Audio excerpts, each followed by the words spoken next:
hello. I'll see what I can do about getting this microphone a little bit better on this thing. I'm guessing it's a little wacky.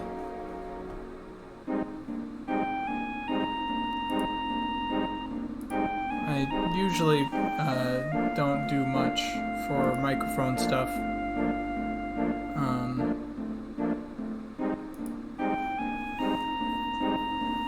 Let's see.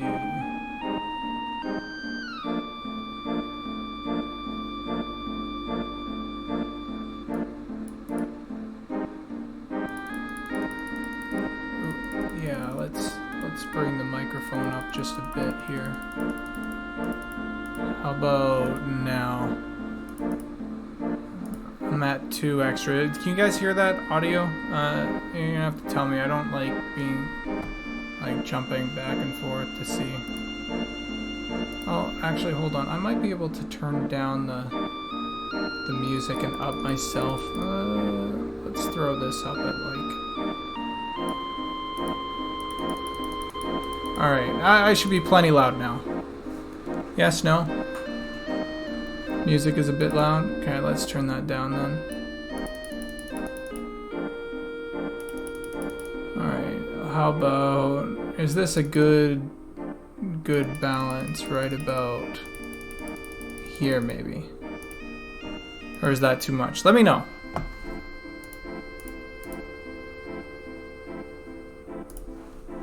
Alright, perfect. Cool. Well, let's base it off that then, and let's go from there. How are you guys? Hey, it's like, it's just like I'm streaming in the, in Slack, in the huddle.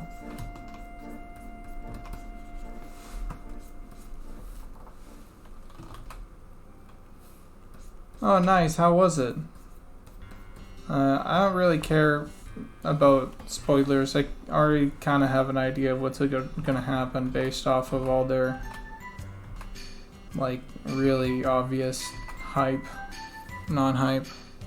But someone else might care.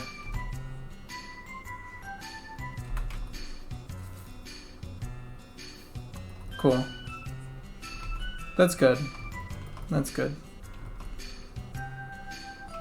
Yeah, I think it just came out in Canada as well, so might be worth going to see sometime soon. But I really wanted to. Well, I wanted to do some other stuff as far as this art thing goes, but Night Harbor kind of needs to get figured out, so.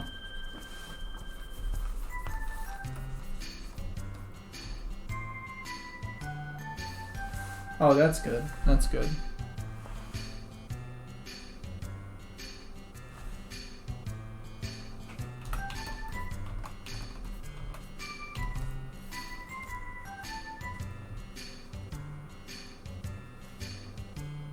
Our electricity came back on our cabin we're vacationing at.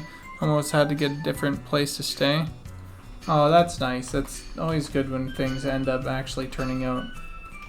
Damn.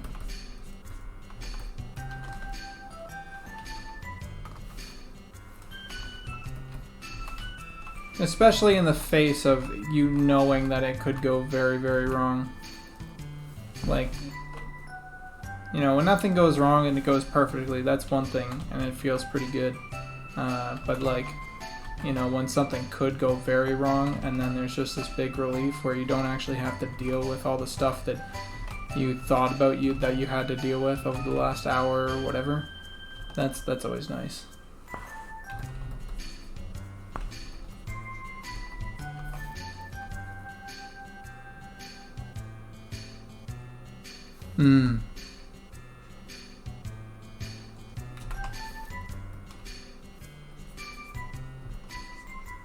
And whereabouts are you at, Nick?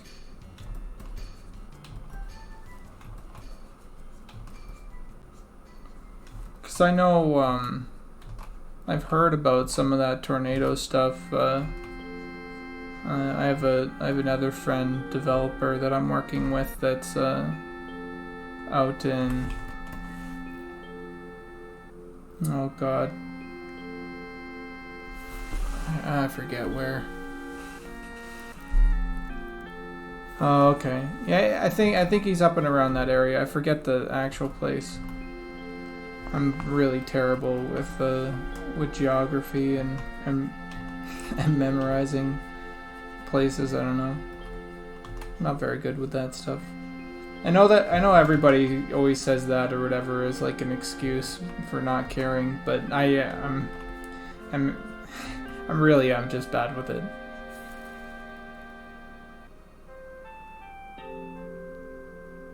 Oh man, that's rough.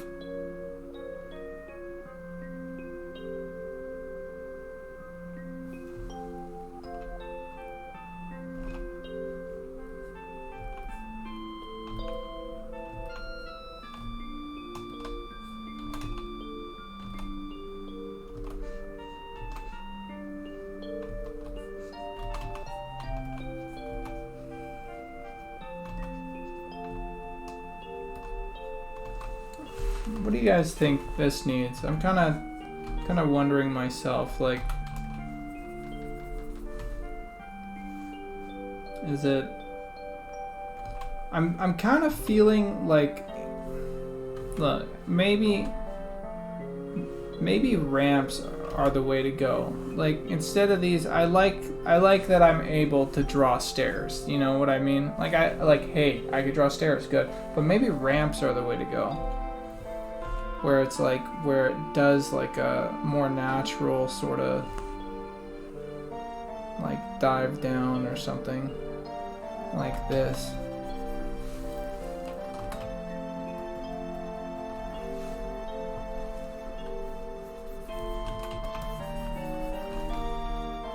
And then this would, I'm just gonna see if I can do this in as little brush strokes as possible so I can just undo them. Something like this, where you have, yeah, like total ramps instead. So it goes up like this. But that feels almost too futuristic actually. So let me undo that. Yeah, I think stairs is something that grounds it a bit. Maybe ramps here and there, but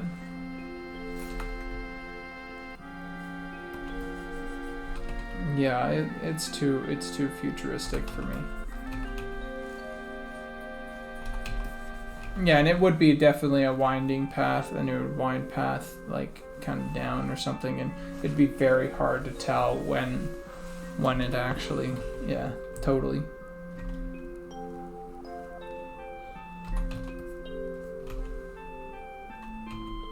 One second. Let me go grab some of this reference because I've kind of dropped the reference off for this like pretty fantastical area. I mean the reference for the for this area in a whole. You know what I mean? Like I wanted it to be really jarring when you hit over that wall and you're able to actually see what's on the other side. It's like I wanted that to be like whoa. You know what I mean? Like these guys are totally different.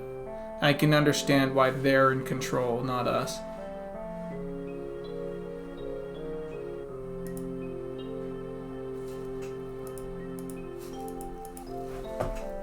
Let me pull up the PureRef doc that you have here. Here it was, Night Harbor, Shaded Dunes. And I'll see what I can pull in from what I have here.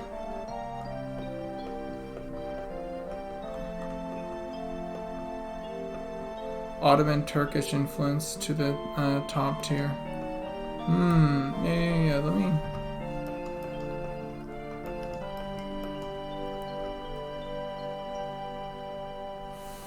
Do you guys... This part, this right here, this wind tower thing, I think is pretty cool. But there's also that other thing that we need to kind of allude to, which this does fantastically in comparison. So what I might do is I might try and pull a little bit of that into here. So instead of like this being totally round, we have something like this, where it's kind of, what's it called? Like octagons or something instead, where there's like a clear separation between the planes or something along those lines. And then we can have like insets or something like this, where you get this sort of look. And then yeah, that feels already a lot better. And still kind of it's like, hey, we're still in the sand dune-ish area. You know what I mean? That already feels way better.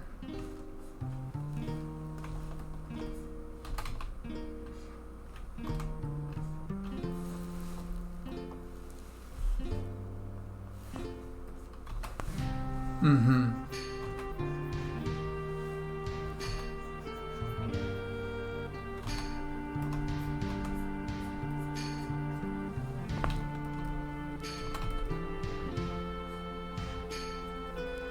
And what I think I still want to do is go like this and get some of these.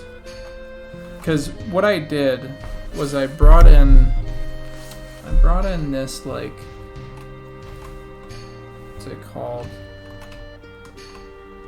I brought in this like really, really deep blue, right? And I think I really do like it. I really do like this deep blue. And I don't want to stray away from it too much, because it is super powerful. I do want that awe moment where you're like, whoa, it's overpoweringly blue, and in such an orange area, it's like the perfect juxtaposition to like say, hey, we've kind of conquered this area. This, like, it's like the ultimate fuck you to like the desert. You know what I mean? And I kind of really like that.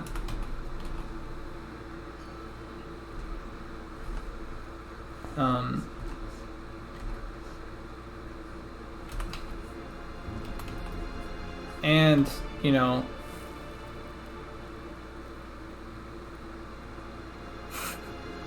tasty? What the?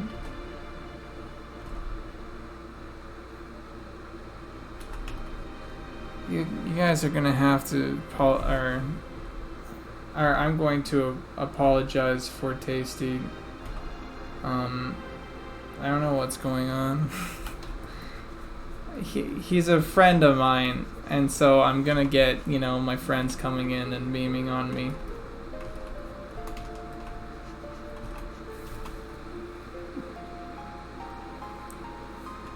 So it's like,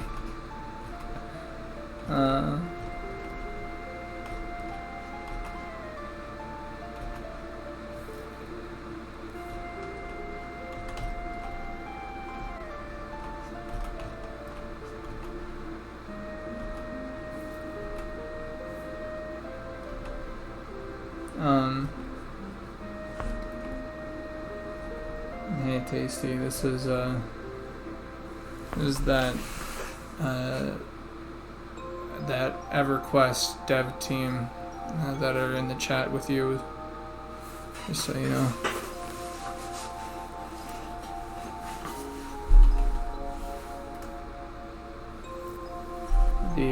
The Monsters and Memories, not EverQuest themselves, but the Monsters and Memories dev team.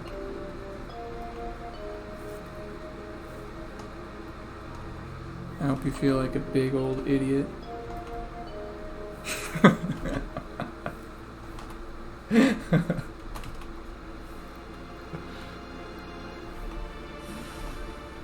Okay.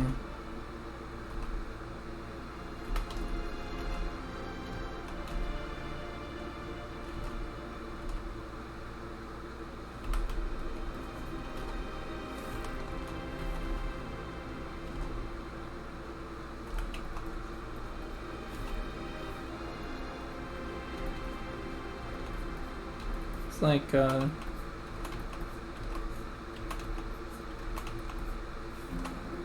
possibly the worst thing that I think someone could do. It's like this, what's it called?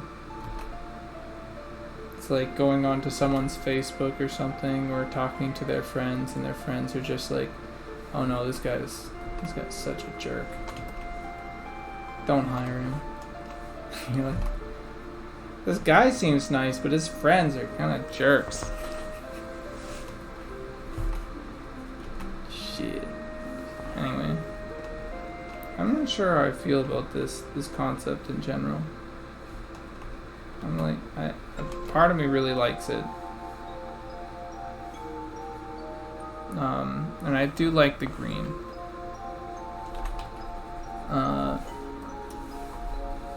I'd love to see. I'm trying to find a way to get like the old this gold in with WoW.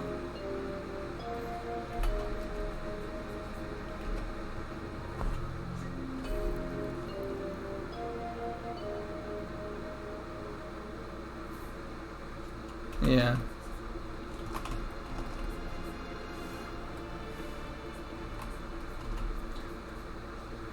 It's like that, yeah, so I'm trying to think, like, do I want this, like, gold, sort of, like, palette still kind of here and there, you know what I mean? And I think I do. I think I do. It feels natural and, like, the right color, but I'm just not sure about the actual justification for it, that's all. Like, there could be old structures or something still here, and that's why, you know, that they haven't, like, painted over. But then if it's all blue, like, why haven't they painted it over? That's a thing. Like, why wouldn't they?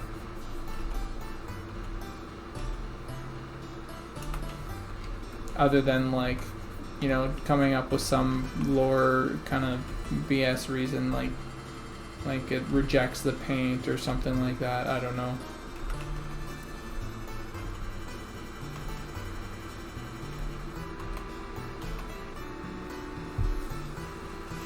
I wonder. So it's like I like the color being there, that's the thing. And maybe it's still a reminder that they're, like, still building, like, within and around these ancient ruins. You know what I mean? Like, maybe some of these are just too, like, dilapidated to even like, care about, and that's the... Or not dilapidated, but maybe even, like, locked or something? I don't know. Or what I could do, and what would actually work really well, is have, like, greenery kind of, like, come down from these walls. So it's like this is, like, the natural, like... Actually, yeah, I kind of like that. I like that.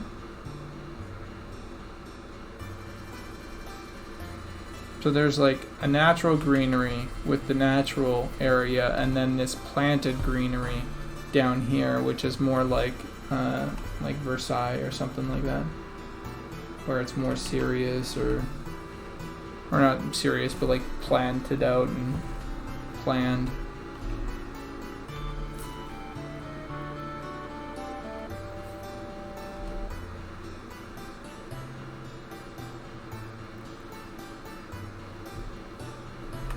Casey's a good fellow, by the way. Just if you ever want to actually hire him, he's okay. He's pretty cool.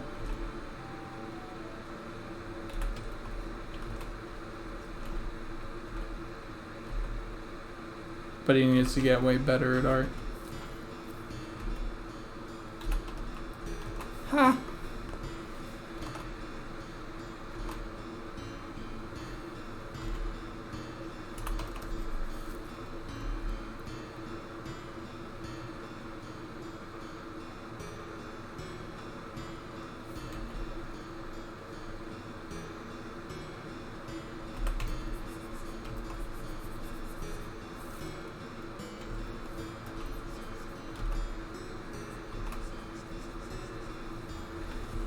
Yeah, thanks. We're just trying some things out. Just trying to figure out exactly how we'd want this kind of combination of blue, green, and yellow. Because we have this intense... It's like, it's not very natural, let's say, you know, like, to have, like, these very clashing, like, especially in comparison to some of my other stuff that's, like, very, like, dreamy almost, like, but this is, like, more high fantasy, feels like, in your face. But the colors are still kind of, I kind of like them still, so I don't know.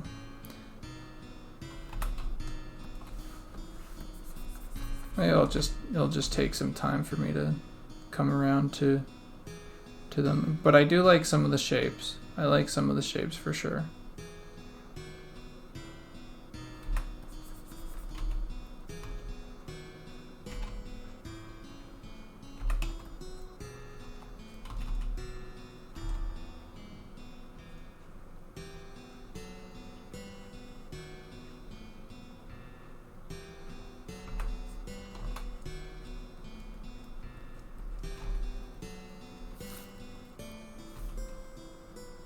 Also, yeah, MCP. Right now, just I'm not sure if you were part of the. Let me see if I can ground this concept a little bit for everybody here before I continue too far. Let's see. Yeah, let me see if I can ground it. So, right now we have this. This was the original concept. So you have Night Harbor, which is here's like kind of the outside where the dunes are, and not dunes, but like we have this kind of sort of sandstone with more ancient sort of dungeons and like slight catacombs sort of stuff, and then in here you have where would be the low tier down in this area. It would be about here. So that would be like where most of the trade happens and things are bustling and stuff. Then you have the mid tier, which is here, and I'll show you the low tier. Low tier would look something like about this. And the reason why I wanted the verticality is because it had so much like grandeur in the idea. Like this is the trade city, and what I think we had in the current Night Harbor wasn't very much of that. So I wanted really tall buildings to like kind of like overhang in front of you and stuff. So that's where that comes. And then we have the second tier, and this is where like the upper buildings are, and they're starting to get a little bit of that blue palette in and a little bit brighter, so less like totally orange and scruffy and dealing with all the trades and stuff. And then we have the third tier, which is this. And this is like once you make it over this this wall here, right here, you make it over that wall and you come across this, which is in some sort of shade or you know, like where the wall's like over top, and that would look really, really cool to come over that part and be able to see something just almost completely fucking different. You know, like that moment's gonna be really cool for a lot of players, and it's gonna be like. It's definitely gonna be one of those moments where you're like, yo, where you're like showing your friend the game or whatever, and you're like leading them around. You're like, yo, just wait till you get to the third tier, check this out, and then you come across the bridge, and then that's gonna happen. It's gonna be really beautiful. But then we also have this, which is, this is like under here. So, like under here, you have this, which is like this other ancient sort of civilization that's even being built upon or built on top of there. So yeah, that's the ideas at least, and we'll see how that goes. But I think this isn't the layout by any means, right? This is definitely more just, hey, what's some good shape design? what's some good colors to mix together, that sort of thing. I'm kind of thinking of like if we really wanted to, we could bring in like a nice white or something like that. But then there's also this chance for like, ooh, do I like that? Do I like that?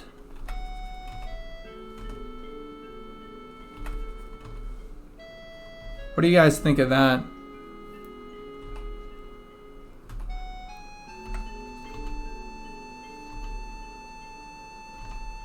Just these like sort of really dark plants, like flowers almost, or not almost, definitely like little dark flowers, little dark, like almost like black roses.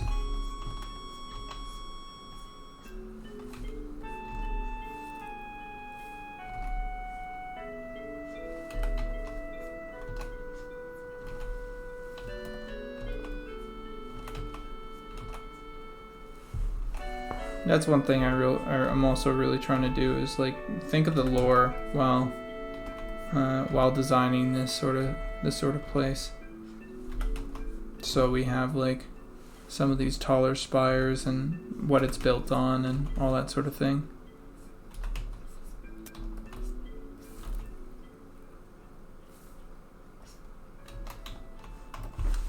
Yeah, and that's the thing. You don't want to give too much away, but you do want to sort of like have a sense of it or something.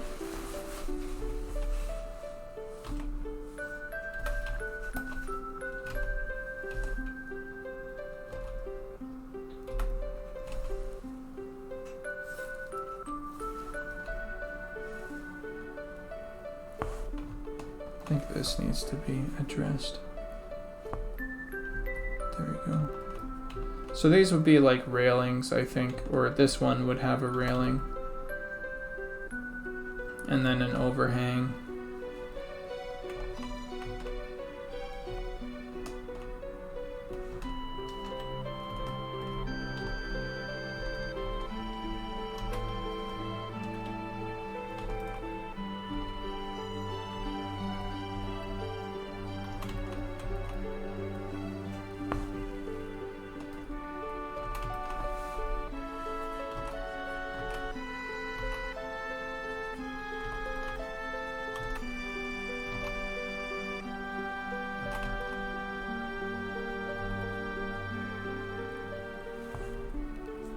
And then, oh yeah, I was thinking about these ribs, you know, but I think this,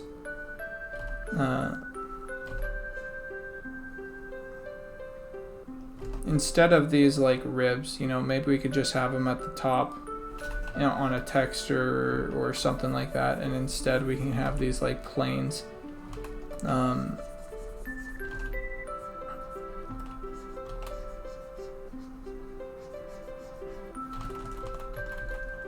trying to figure out what I want to do this part. What I mean by ribs is like, it's kind of like cathedral almost, like, you know what I mean? And while I like it, oh yeah. Maybe I should keep it a little bit. And then like see what we can do. Maybe like the geometry acts as that, and then yeah, I'll keep it because I do like it. Like, yeah, if the ribs here could like kind of go in like that.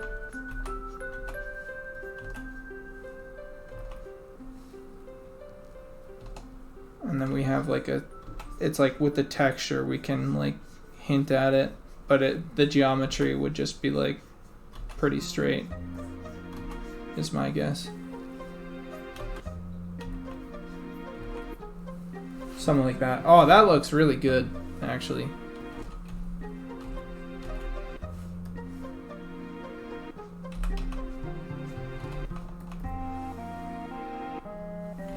I think this part needs to be a little bit wider though, for it to be like technically correct. Wider still.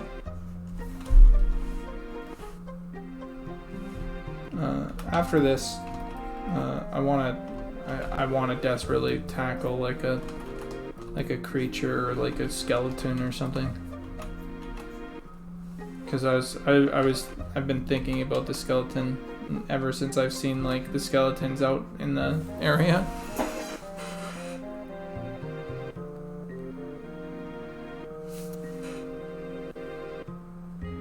Yeah, exactly.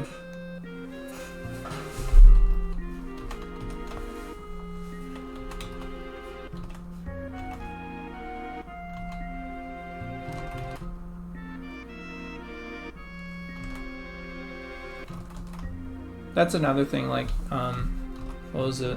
One of the coolest things that I think when it comes to like this sort of like design where you're having like this low poly stuff is was it? I think it was what's his name? Level designer for Doom, John Romero. What he did when he was running through Doom and doing the level design and stuff for that was he'd always have like points of transition where he would change up the texture. So like, say you'd have a room here, and then so a room's over here, and you're entering through here, this room, you know, the textures that are all up here are going to be different from the texture here, even if the textures back here are the same. So like there's always a transition from room to room to room. And so what I want, I think, is like to take that same sort of thing and like have it from material to material. So like even if we do have something like this, which is basically what one piece, right? Like maybe we can have, like, I think that's why this fits so well right here, that fit, but having like a different material or something, like possibly even bringing in these greens on it, I don't know. It's hard to say, but having some sort of like texture or pattern or something, maybe a pattern would probably be right, that breaks it up. Maybe like some dots or something, some circles.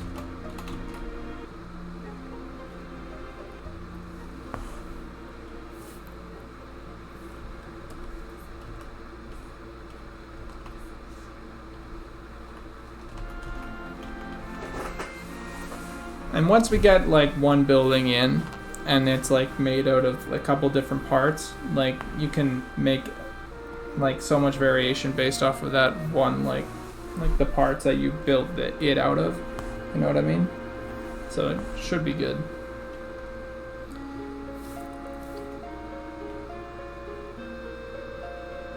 Like I still want a balcony, you know, like balconies would be super cool.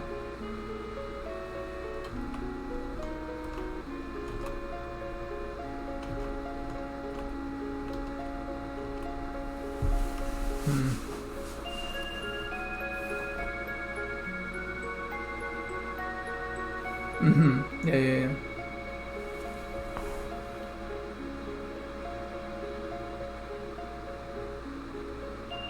Actually, what I think would end up happening in this case, and I'm saying more for the layout of this painting, or of the city itself, I mean, maybe something like this, where, and I won't do it for this painting really, I'll just show, but I won't actually do it for the painting, is something like this where the steps go up and up and up and you like come down into it. Actually, maybe I will do it for the painting. I'll just have to do it better than I have right now.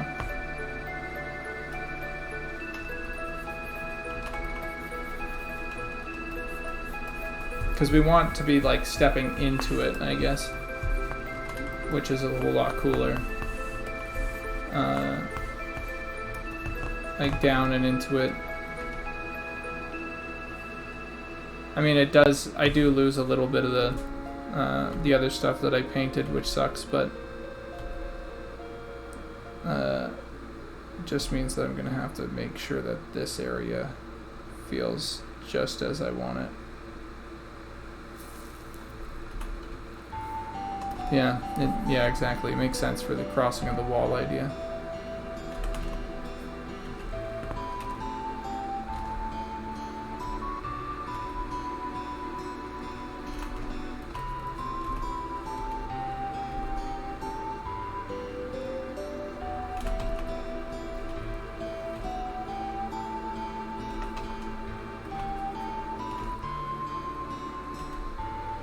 Oh, that's cool, actually.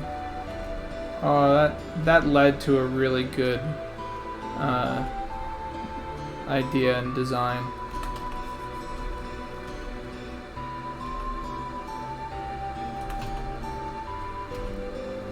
Which is that these gardens are actually not gardens, but they're just pathways of grass.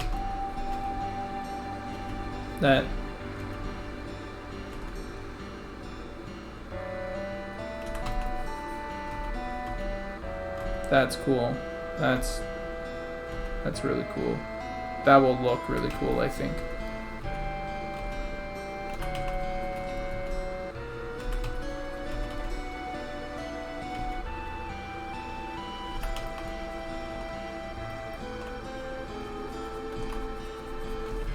So you have this breakup of, oh, and I wonder.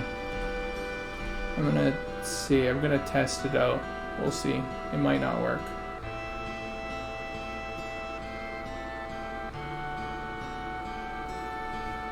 We'll get that there, and that there.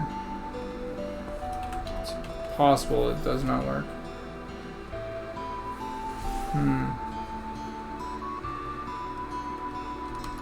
No, I think there should be a combination. Yeah. Combination of it all.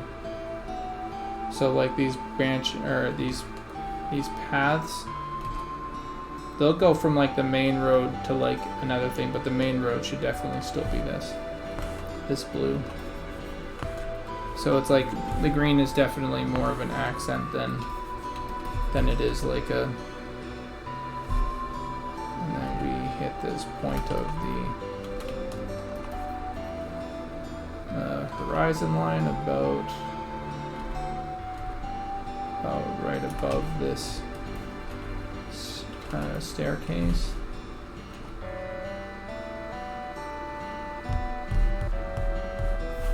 And that can be darker.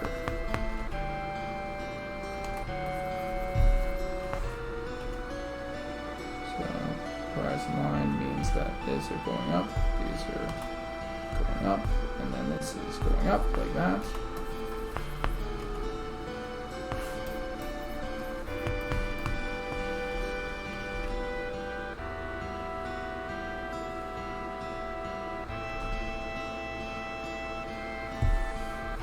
Now, what would be easier for you? I know it shouldn't really play into the design, but what's easier for you? Like, if I did this, it'd be you like.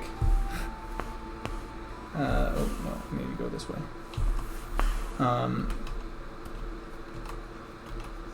Like extend.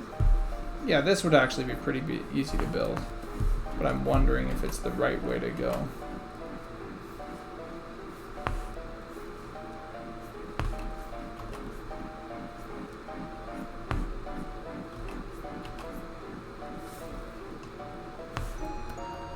Yeah, so like what I mean by the stairs being like easy to build is like whether or not the stairs should be like this, where it's like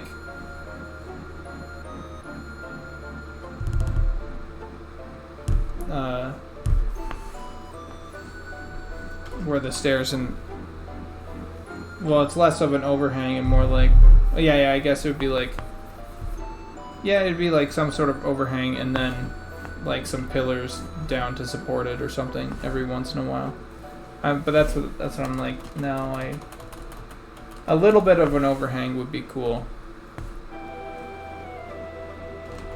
I actually don't like that. I like this being more of a wall. I like that being much more of a wall.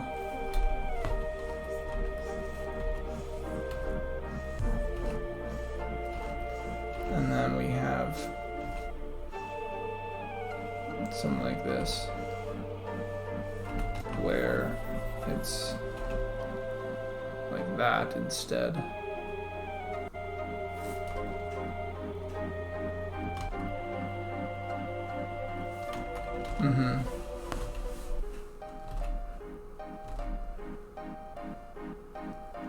Like if I did this, I think what would end up happening is it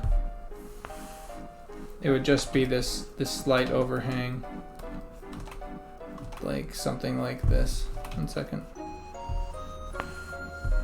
Yeah, something like that. This slight overhang, and then I can hop in with this and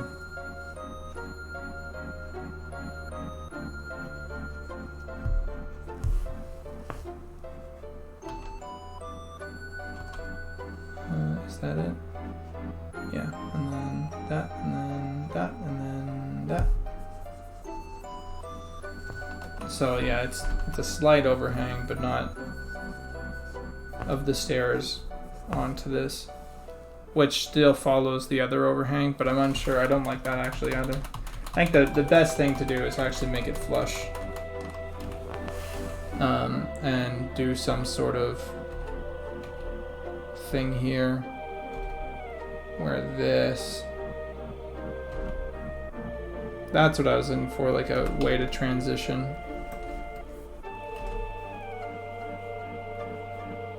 Yeah, that feels better. Actually, I wonder if I could transition even more smoothly. Something like this.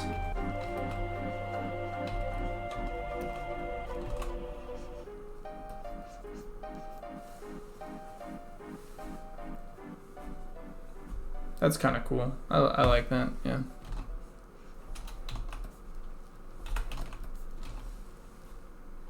I like it, but at the same time, I'm like, I think a box area here would actually be better. It would fit the EQ style, or the older boxier style anyway. So that's what I'm gonna do. I'm gonna do this little box.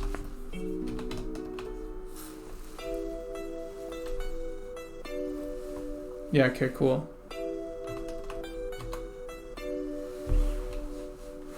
That feels good. Let's get rid of this building over here entirely.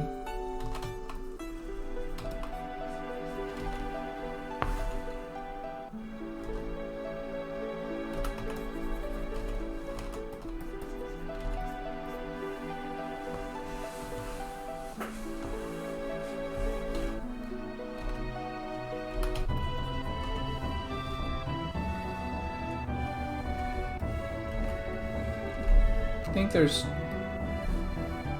I like the stairs being there for sure, but oh, that's it. That's what I was looking for. Alright. Let me see if I can do this.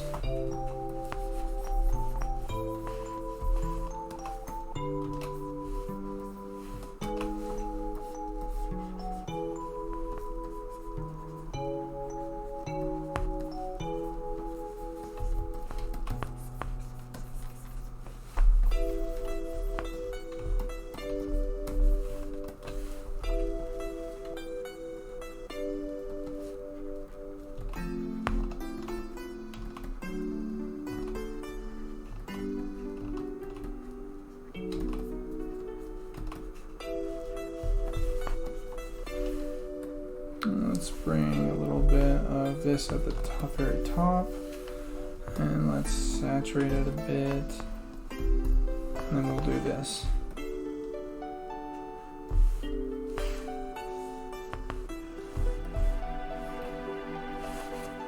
Maybe something like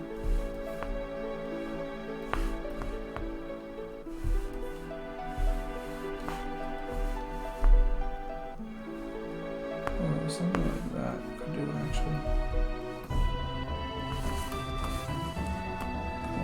Turn that down. Oh, actually, what I should do is this instead.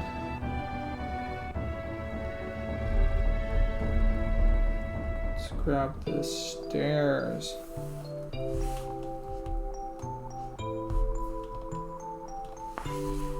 Copy that, paste that over top. This can go about here. And this can now be played with at a nice, comfortable level.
Maybe I just want it to be like that.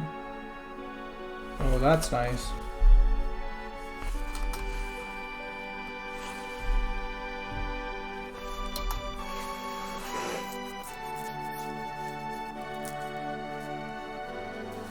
Yeah, the upper tier is going to be really cool, I think, to walk around in.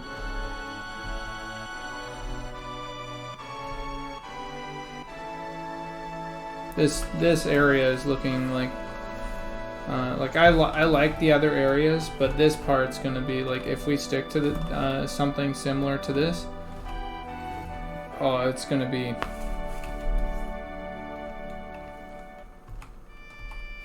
Let's get that in the same place, something like that. Let's bring it down like that. It's gonna be really cool. Let's, oh, not flatten image, definitely not. Merge down.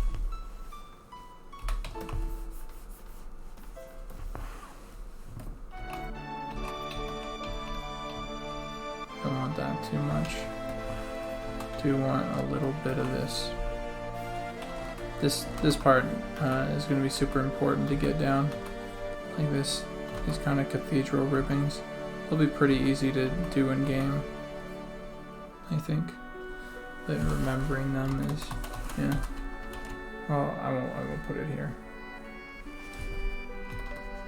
Right here is perfect. Okay, cool.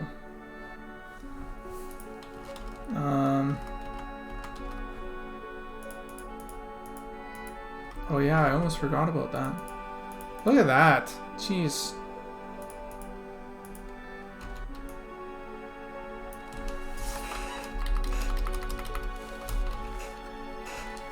I forgot about the I had this other layer where I added in these highlights. Totally forgot about that layer.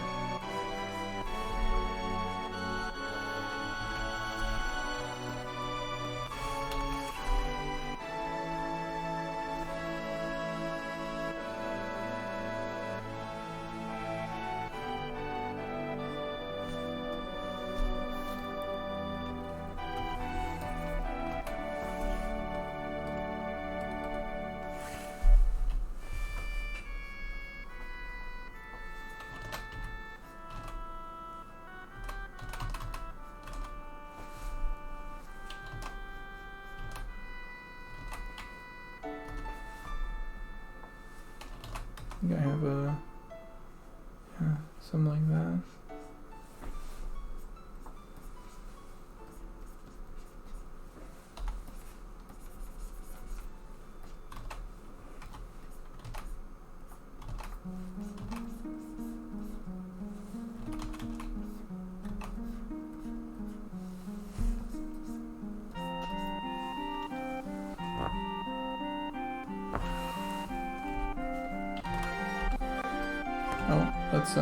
Let's get a little bit of that super nice bright greens in there then.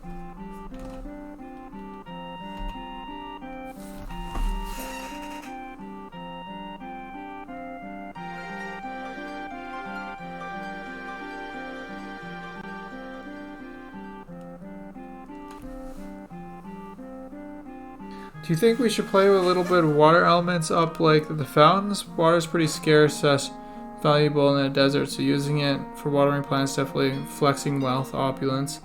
Totally. And that's kind of where I was like, that's why that's like the only place that you'd see green.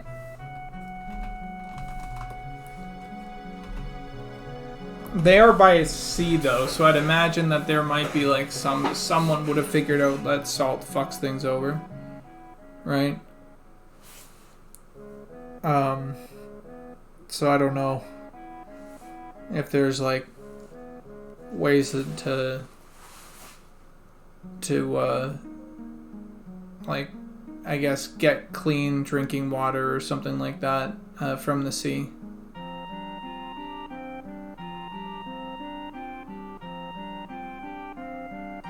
So I'd imagine there'd be some sort of like filtration system or something that maybe another society has figured out, like deep under the ground or something. That would be fucking cool. Like underground, you see this like second era like filtration system. So that it can like actually utilize the water from the sea. And only these guys are the ones to actually see it because it's like secret or something. Oh, that would be fucking dope.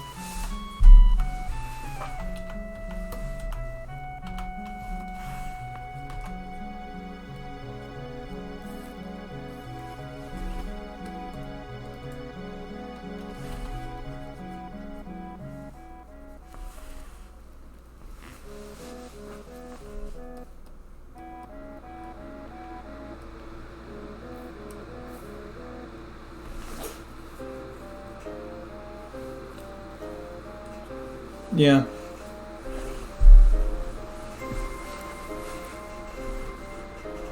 I like this enough where I'm actually okay with... Let me take that out. Let me take this. I think I need to do one more pass of this. There we go, like this. And I need to darken that even more because that's how contrast works. And this I will need to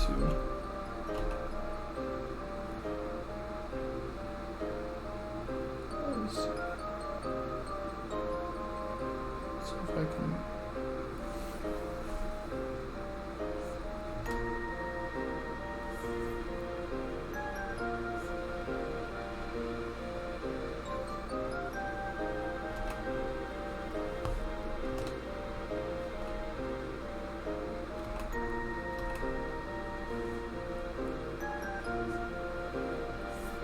Alright, there we go.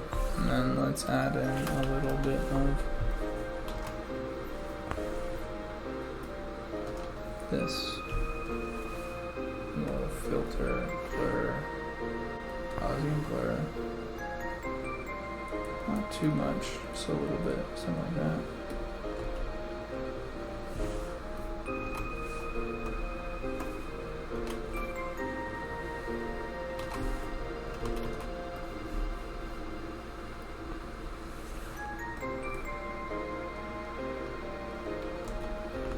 Yeah, that looks about right. I want a little bit of separation there. Alright, now I'm going to merge all these down. And now we have the upper tier, the basic idea of what the upper tier would look like.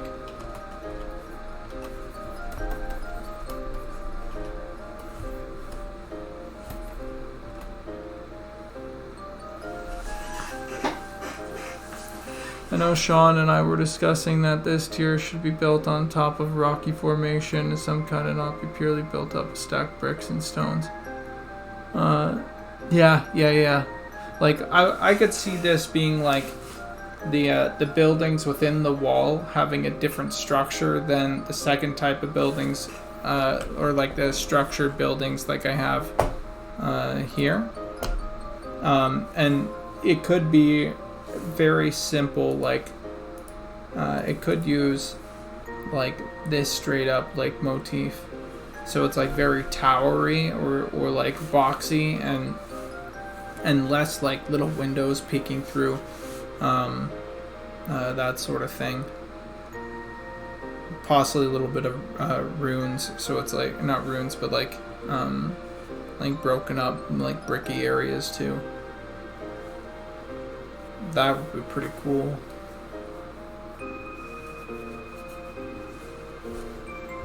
Okay, cool. I like that. I'm gonna hit this and see what I can find as far as other colors. No. That deep blue must stay. Everything that I'm doing is just... Oh, that's awesome.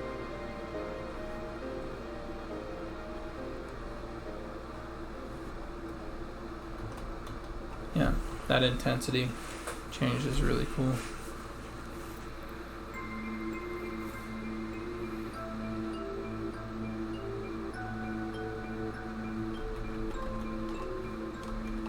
Yeah, I'm thinking like maybe I'll do like another shot of it another day. But you could easily do something, not easily, but you could do something where where you have like a cliff or something. Maybe I'll just let's do this.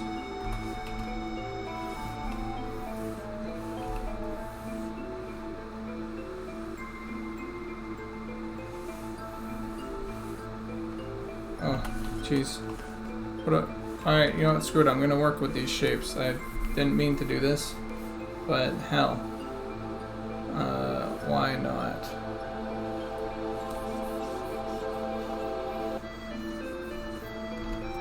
And then I'll bring this down like that. And then maybe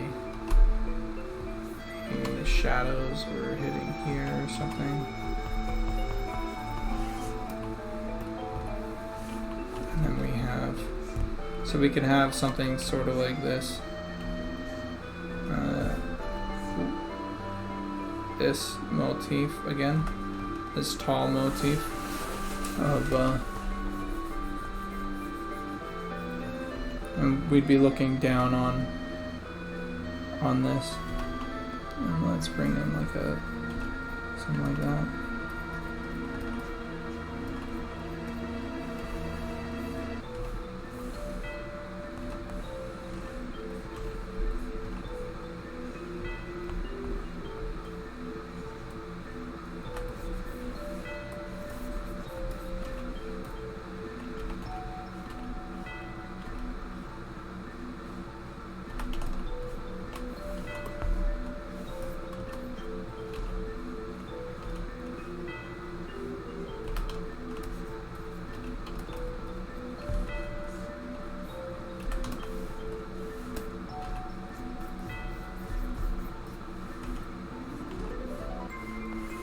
Let's see, take it from that to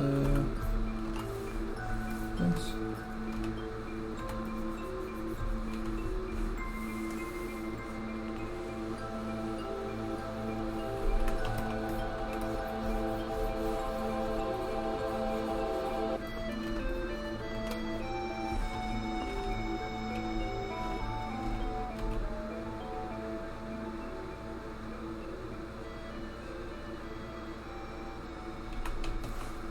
This would be where that green was.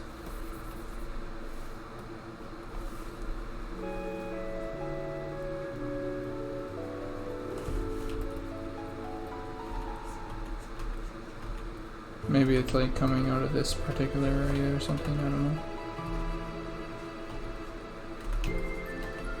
I just know that there needs to be the green parts. And so like, this would be like, as I'm imagining it,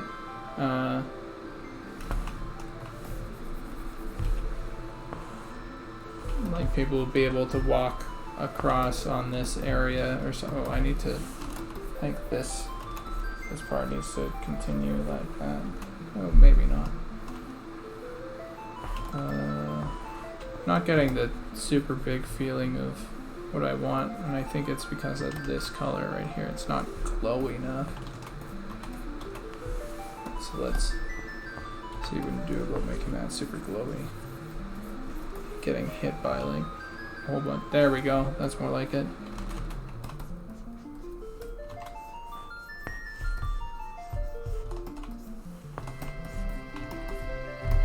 And then this can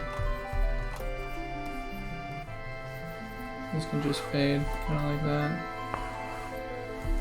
And this is like an inner, like sanctum sort of thing. Not inner sanctum, but like maybe a pathway or something. But the idea is that like this area would be like this area, like here. Oh, actually, I might be able to hint at that with like something kind of dark like this.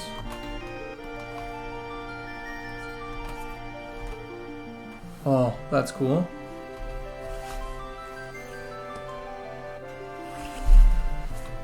It's not the most intense, beautiful piece that I've ever made. This one, I mean. It's kind of like really scruffed, but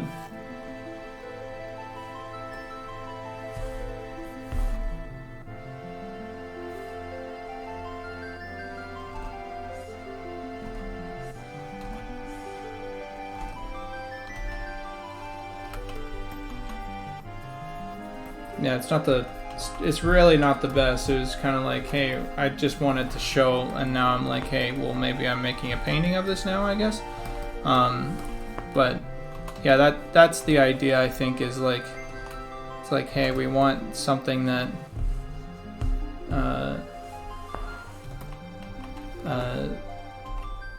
it would be really easy to model, right? It would be like, you have a wall, you know, like you have a wall, and then you'd subdivide it across here, and then you'd pull this face out, you know, and so that wouldn't be too hard, I guess, to make.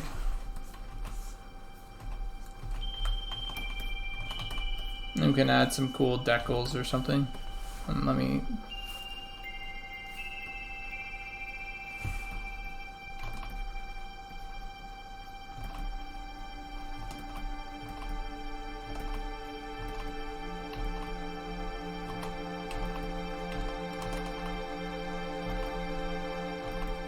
Get these at the right place here. Something like this. Perfect.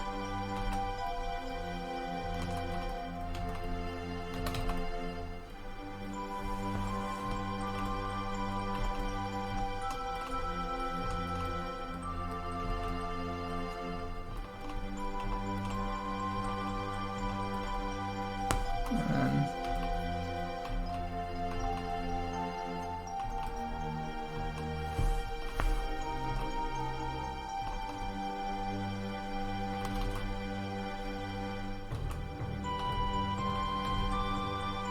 yeah, something like that, I think, would be pretty cool.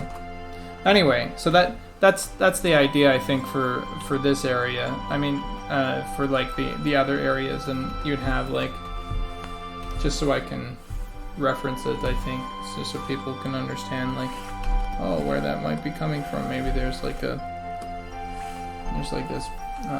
blue here, and it's like kind of looking down on it or something slightly. So it doesn't have to be always above or something, but it can be just these like these cliff faces that are like really tall or something that takes up space. So it's like we're not literally running in like an open field. That sort of thing.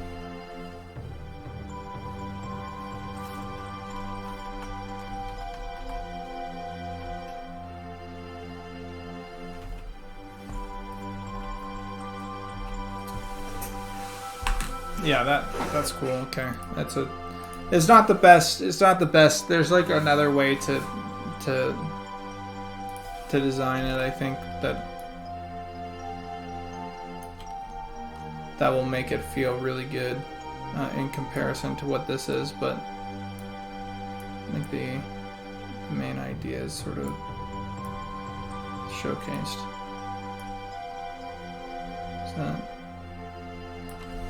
Is that cool? No, it's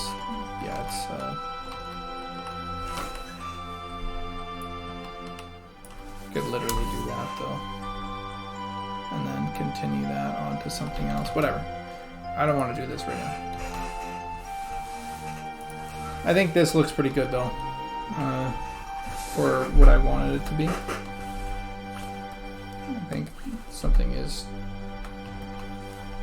standing out to me though, and that's this. I want this to be slightly more like that,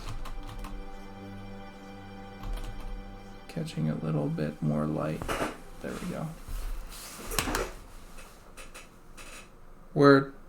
Hey, thanks for hopping in and keeping me company and everything.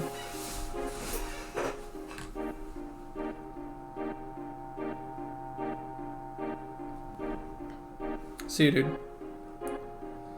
Let's see. I am going to screenshot this, though.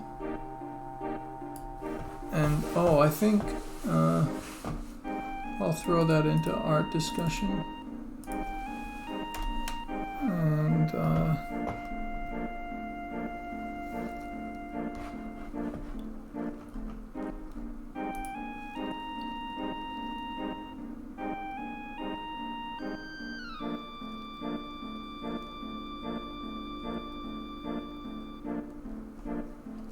let's see, I wanted to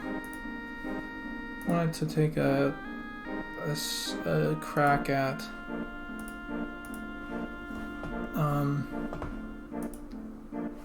let's see, file, there we go. I wanted to give a crack at like a mob or something, maybe like a skeleton.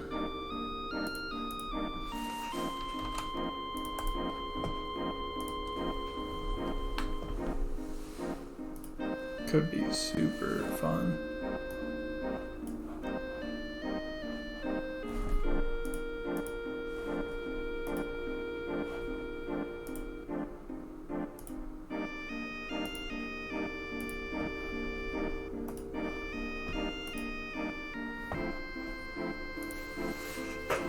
I know skeleton's not on the list. Whew.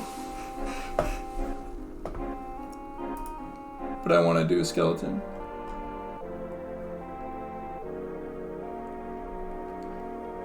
Let's see. What is on the list before I decide to do a skeleton?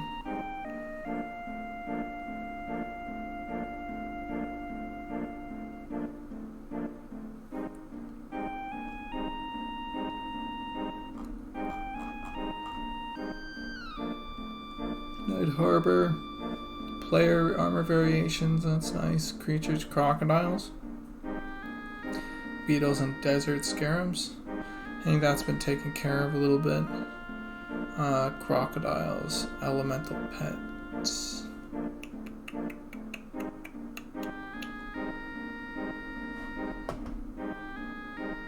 I want to do a skeleton.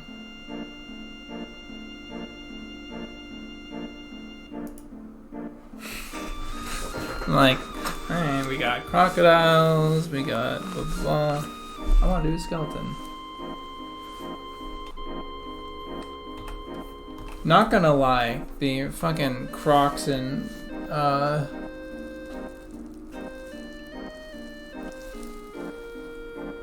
crocodiles in New World are intense. They're super intense. I think they're very, very well done. Like, someone spent a lot of time on that. Well, maybe not actually. Maybe they didn't spend that much time on it, but those crocs look good.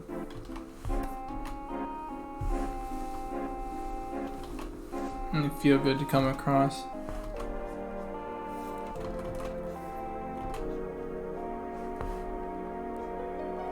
Now, with skeletons, here's the thing. Are we doing human skeletons?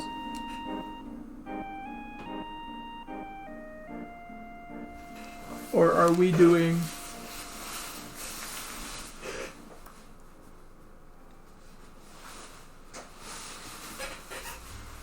We're doing human skeletons, or are we doing, like...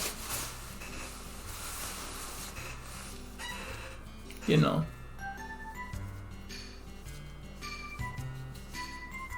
You know what I mean. Are we doing like gnome skeletons? Are we doing like goblin skeletons? Are we doing... You know what I mean? Yeah. Okay.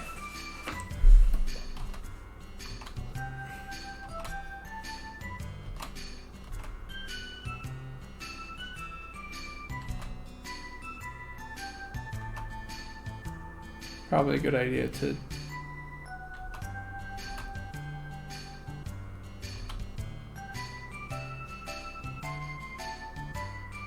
might just be as simple as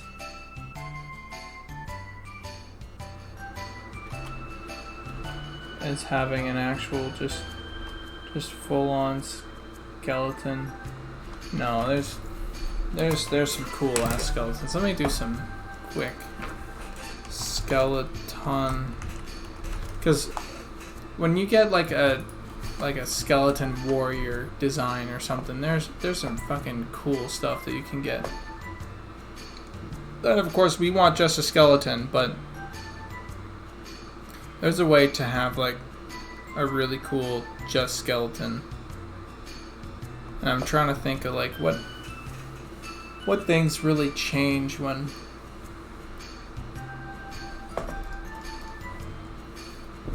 doing these things.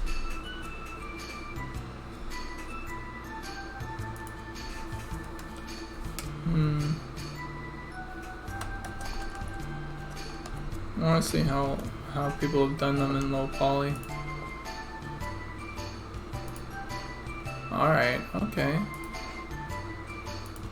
Don't like that.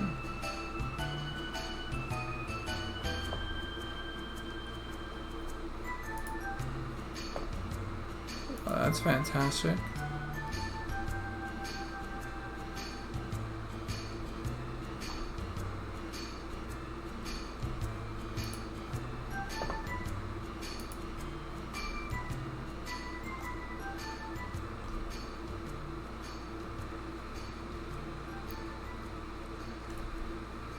I don't want to go too stylized with.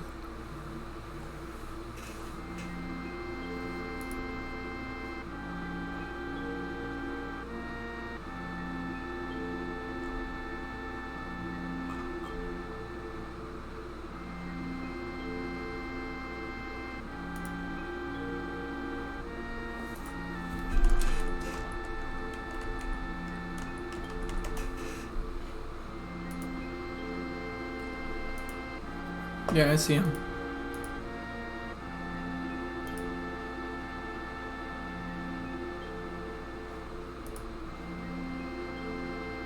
Yeah, they're pretty simple. I like them. And there's different variations by having like different heads, like this skeleton. There's like a Iceborne that I see. The greater skeleton looks really good. It's let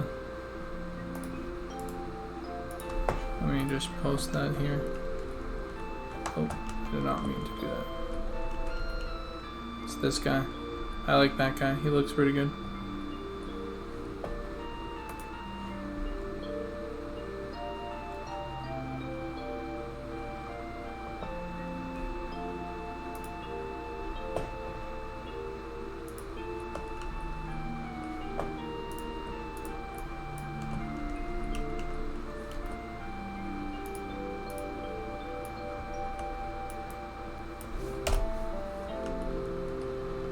I'll keep that guy kind of up. Oh, he's the updated one? Where's the post inspiration? Oh, I see. I got you. Yeah. Whoa. Did they actually just cut in planes for his... That's fucking metal. They literally just deleted the front and back faces. That's fucking ballsy.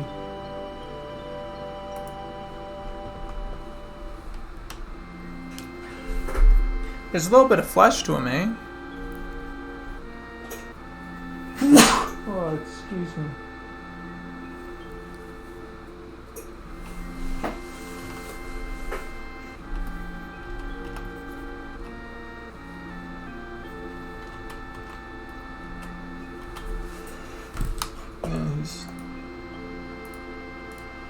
Let me copy this one.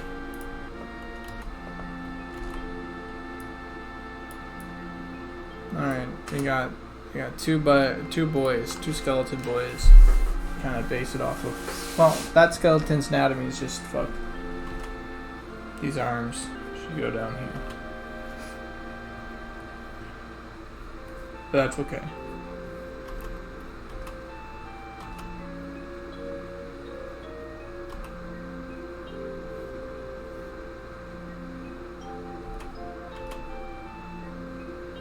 You find some.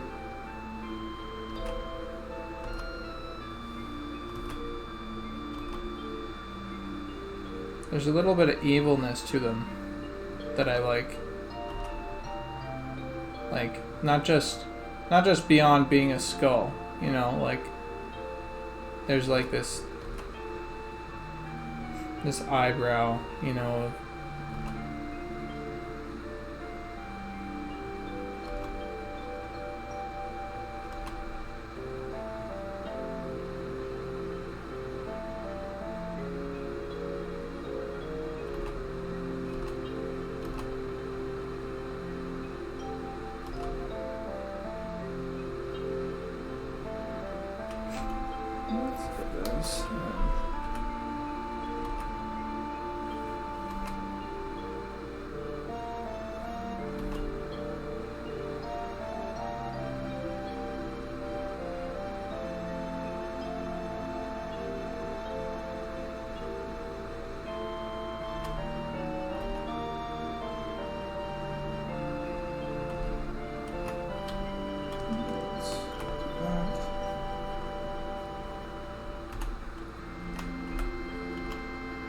How do you think about skeletons with ears?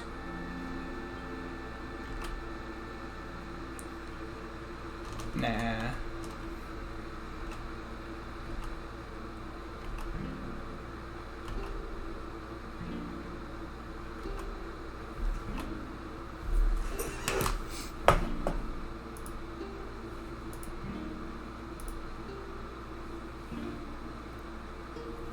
I see a lot of people when I go on to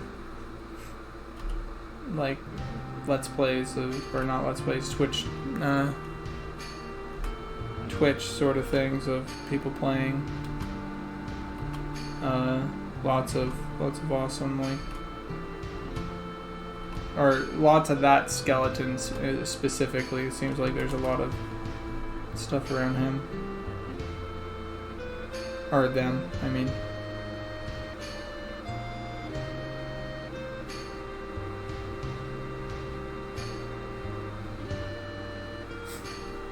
Yeah, we could probably, like, do an elven skeleton, honestly, by like taking the verts here and here, dragging them down so that they're like a little bit pointier, and then dragging the head up, and then there you go.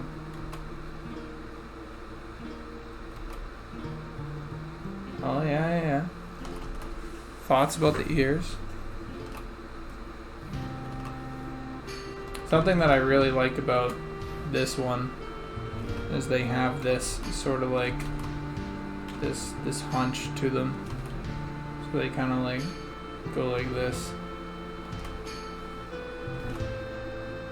And they're like looking over their shoulder almost.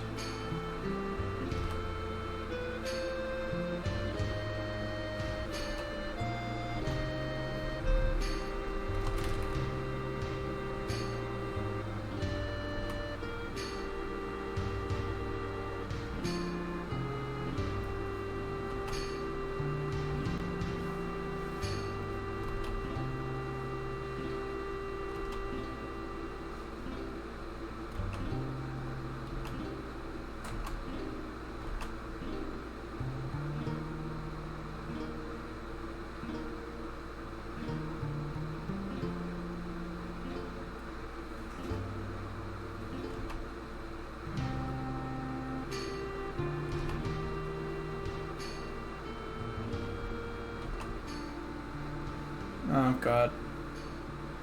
Someone's gonna have to be like, how many ribs are on a... I don't know, I don't want to count and then have to... Someone else do that for me. Can we just like assume that there's like the right amount? Oh yeah, I see the oh, that's the Lizard Man, Dragon Man. I've seen those around. Yeah, I'm kind of thinking like dry bones sort of skeleton, like something that you'd really see in the in Night Harbor.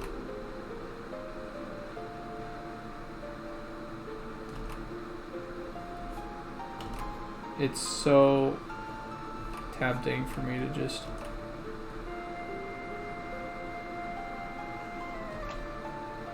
give him clothing.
Take a look.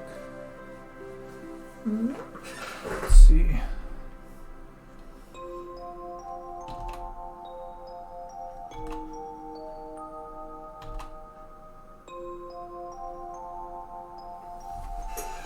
there they are.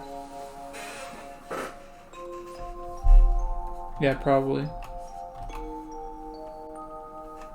Yeah, their shoulders do look like they stick out a little bit more, and I think that's because of the texture. Maybe it's also the just the picture angle or something. But yeah.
Oh, that looks a little more.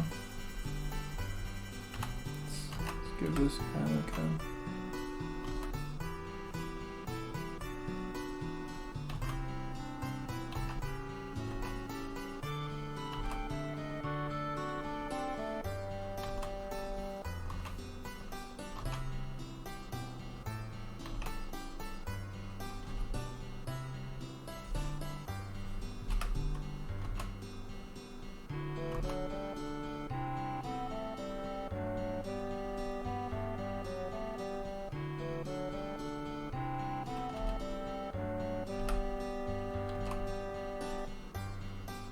I actually do like the full-on triangle here.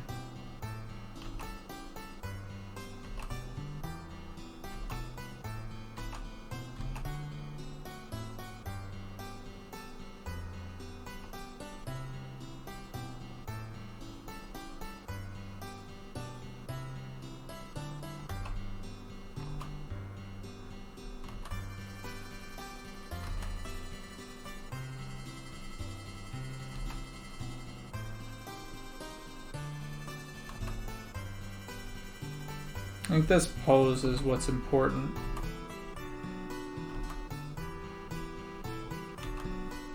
For me at least, the pose is the thing that's going to be like, that I actually really like.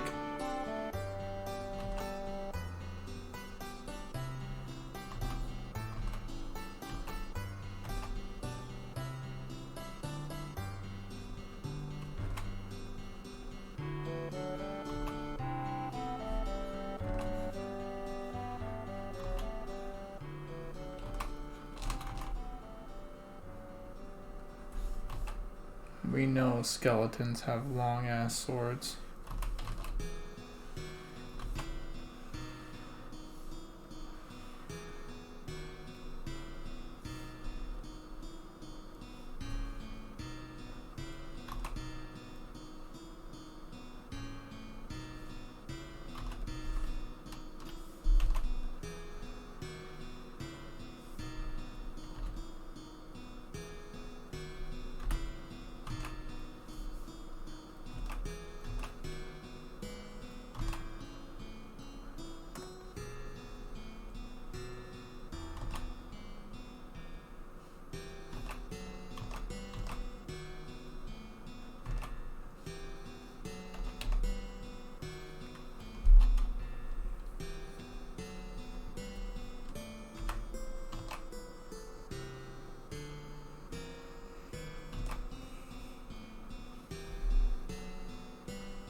But also, I really like this. I'm gonna get this.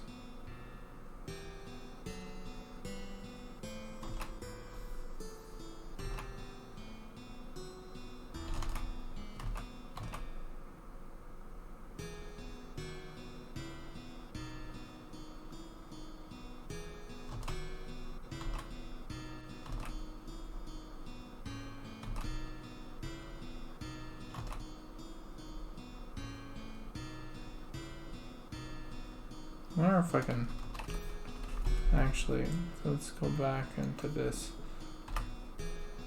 and see where we can land on, because we want these really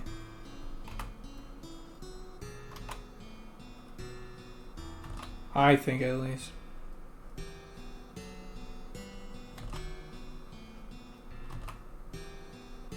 Could go for this like really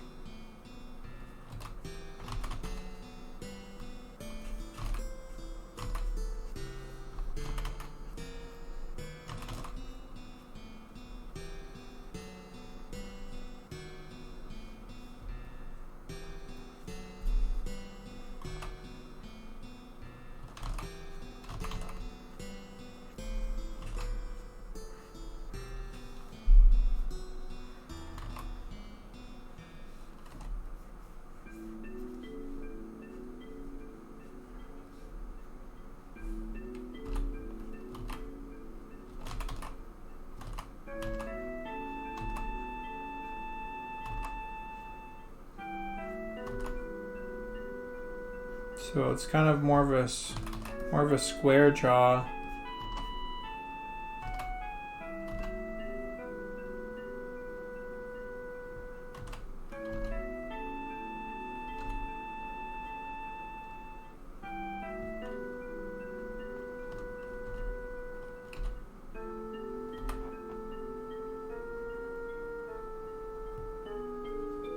Smaller nose. So I really like that smaller nose. There's a possibility that we drag this even further down.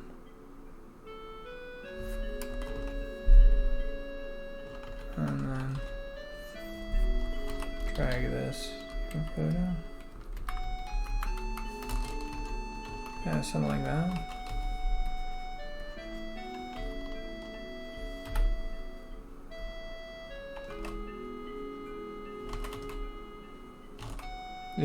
It's these what's it called right here that I think is, so we have this like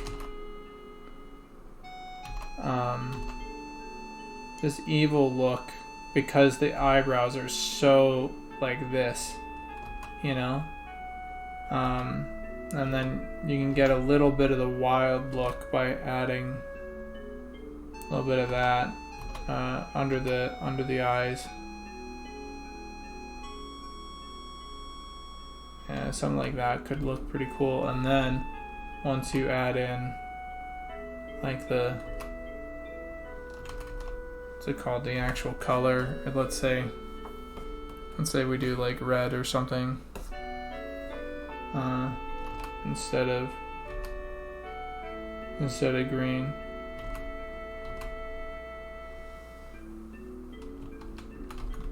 That looks really cool. And then you could do that probably per zone or something, where like the sand guys have this.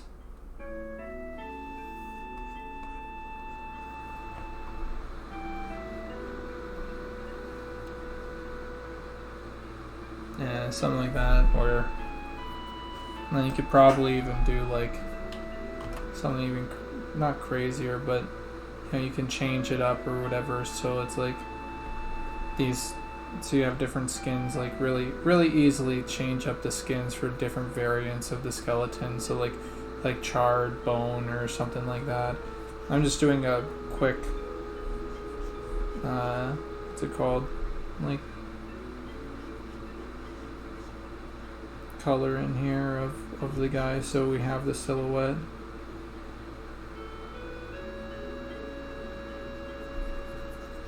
And then I can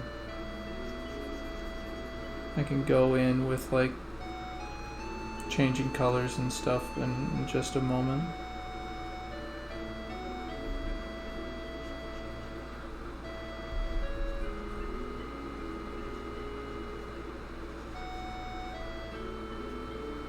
And of course we'll do all the normal sort of like right here I kind of left all this like whatever, like hey, this is sort of like skeleton-ish, I mean, like these bones and stuff for the texturing, it would be really cool to have like these really deep divots in their bone structure, and you can like basically paint detail by just touching a little bit of like black into the model.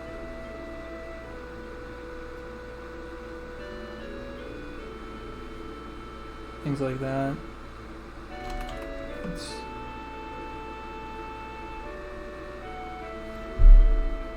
And you probably do that with the, so like I would probably go on the side of, instead of modeling each rib like this guy, or even doing like a transparency or something like on each one's, I'd probably, you could probably get away with like just black or something and have really close slits, and that would look really cool.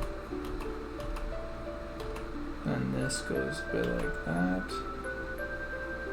And then the rib cage can be its own like single model or something.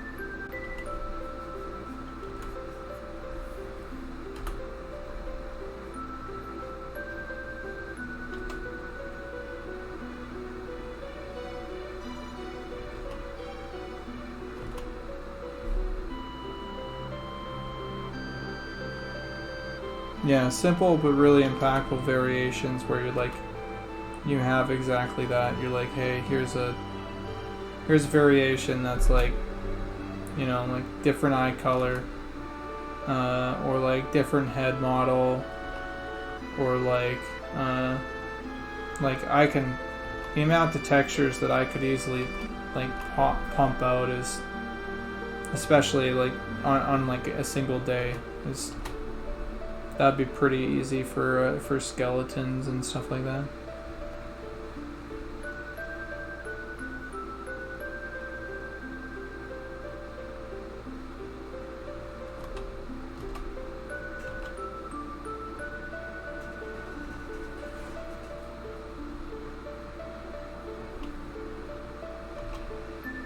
Yeah, if you were to make like each,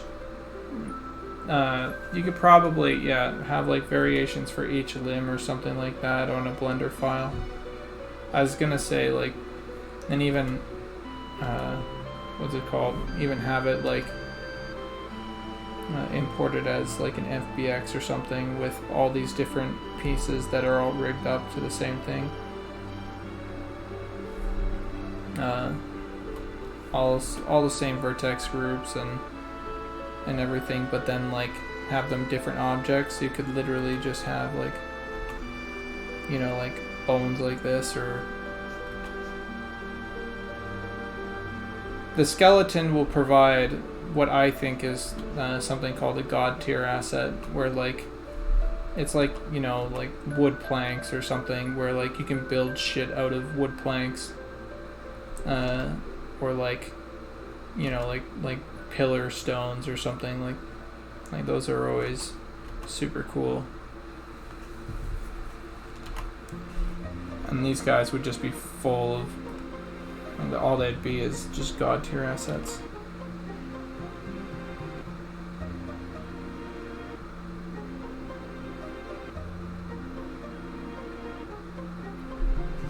Yep.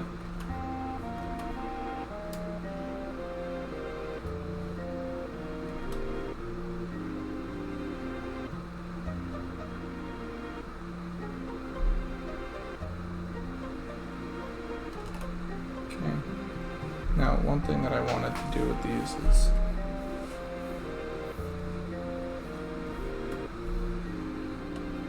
let's see, I want to make a copy of this, and then I want to do this. Oops. It's not that.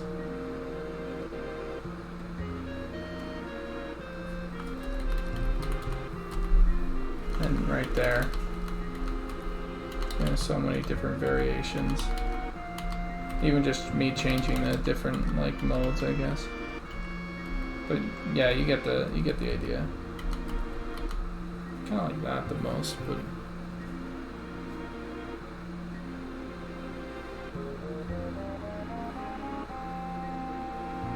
Let's merge that down. Oh, merging that down won't work. 1 second, let me copy this, paste.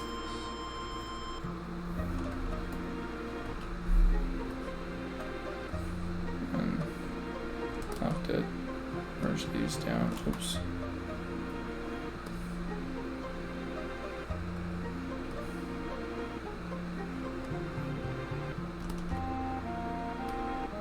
There we go.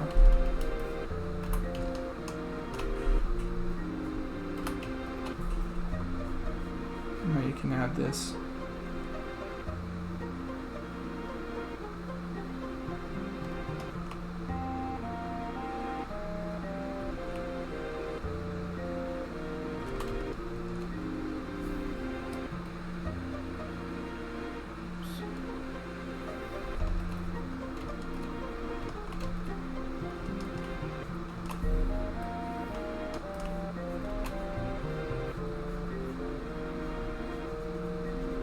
So we're all on the same page.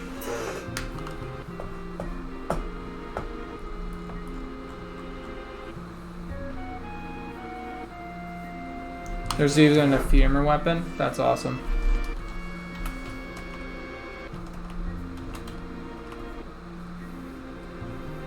Yeah, I can totally see that.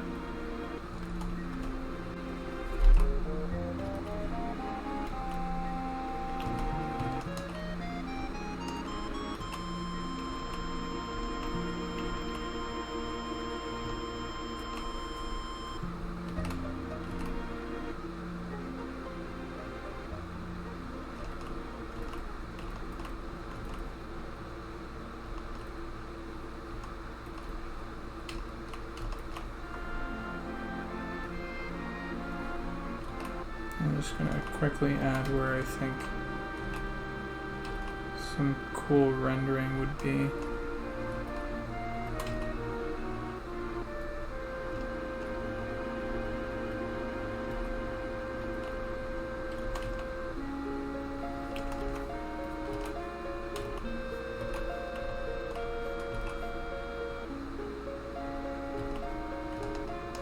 Oh, and another really cool variation that could easily come out of this is something like this. It's the classic sort of move, but I really like it. So you add like basically these like different holes just through texture. So it's just it's like a color out front, a color behind, and then you have like this like warped, almost like infested with bees or something, like a hold character. Not saying that's, yeah, but it would look really cool.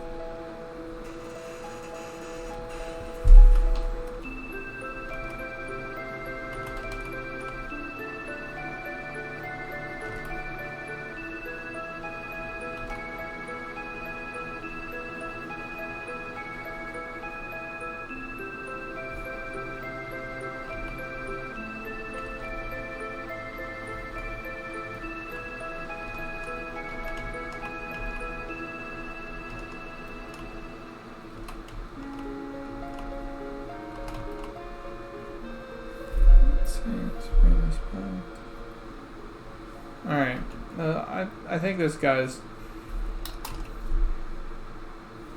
I think it's pretty much, maybe like, yeah, maybe these have to be a little bit more spiky.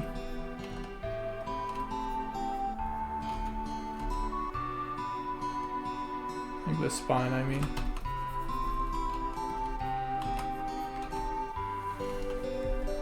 Yeah, that looks pretty good. Now I'll do the sword, and that will, I'll fill it out. And then I'm gonna see what I can do about making like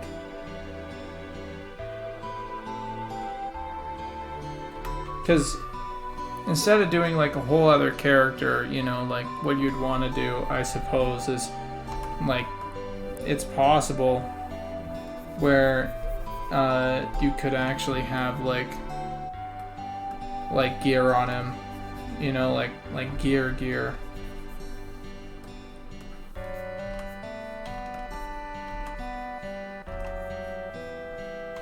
Like almost, yeah, player gear. So I want to see like just quickly what that might look like.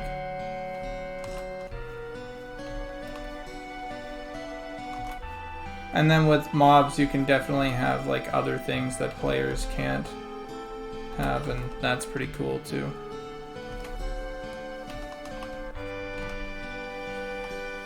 Let's see, Skelly. Let's call him just Skelly.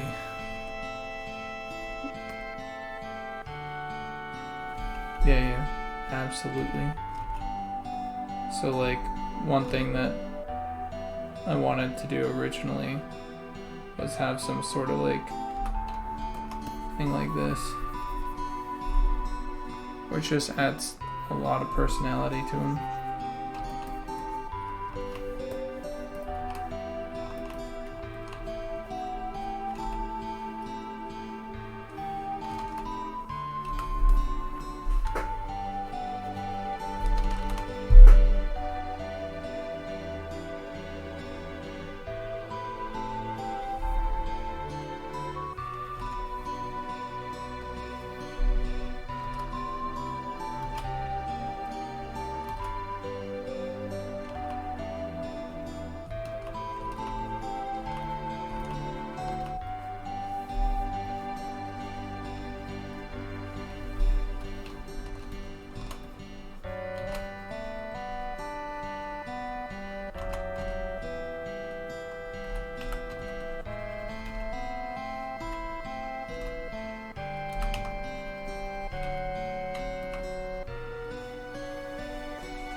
That's awesome. And then you could give him like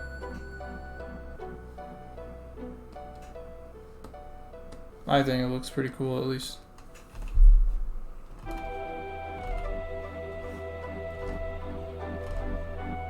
The absolute classic, which I haven't quite done yet, is this. It's like the absolute classic. It's like this giant, not giant, let's see, just completely round pauldron, which I do like. So I'm gonna throw one in, see how it looks. I did this for one of my most recent skeleton because I think it's it's super classic to have this and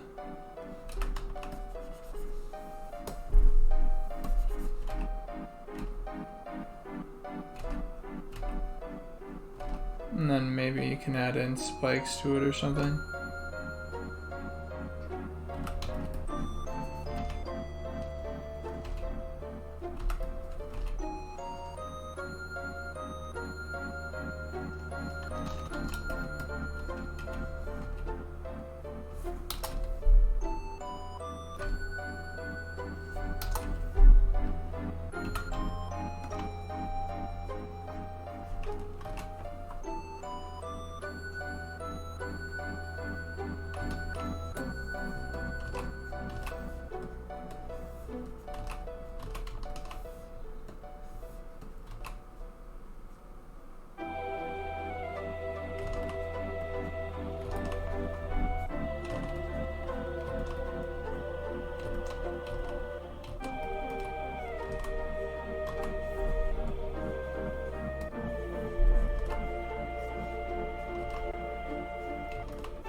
Hey, Nick, I have a question. I don't think I've really asked this, but because I've been asking some of the other team members, what's your background when it comes to these games? I remember.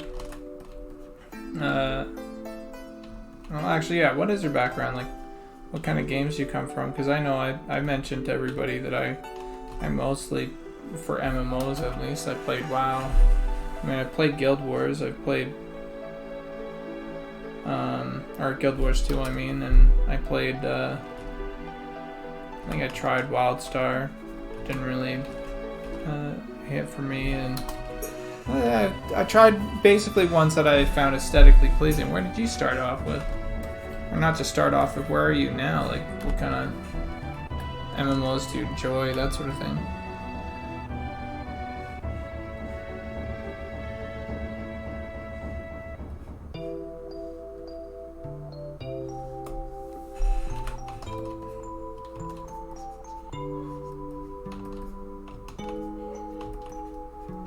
Or not just MMOs, games, general, RPGs, that sort of thing.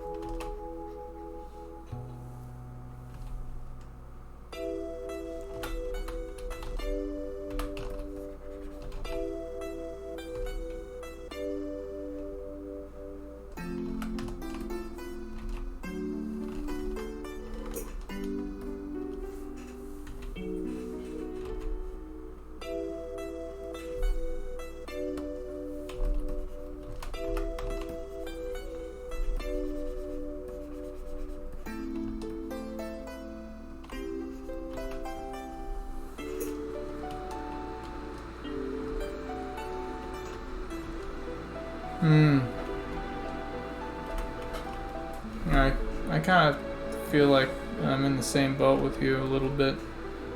I actually haven't got into EverQuest though. That's the one thing, is like, I know what kind of game it is, and I just like, I know I want to make a game like it, because the current version is the aesthetic I just can't handle. Like, it's mostly the animations, to be honest.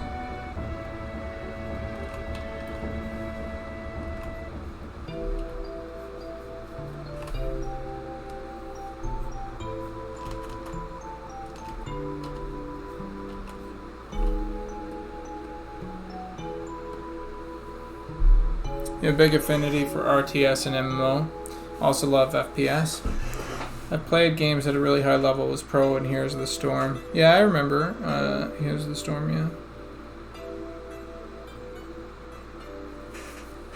I think I've never gotten to that level of, hey, like, let's take something so seriously where you've, like, you know, quote unquote gone pro. Never. I don't think, maybe once in my life I aspired to, like when I played a lot of Halo, but I quickly realized, I think, that in my life, if I wanted to do that, it would mean sacrificing doing art.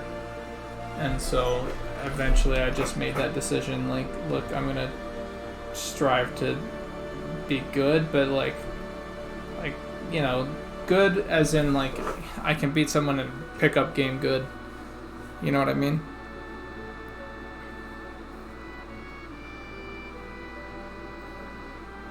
Oh wow, nice. That I'm also in a I wonder, like,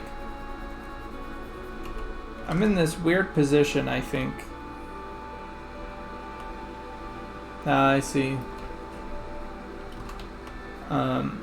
Where I was gonna say I'm in this weird position where I think oh,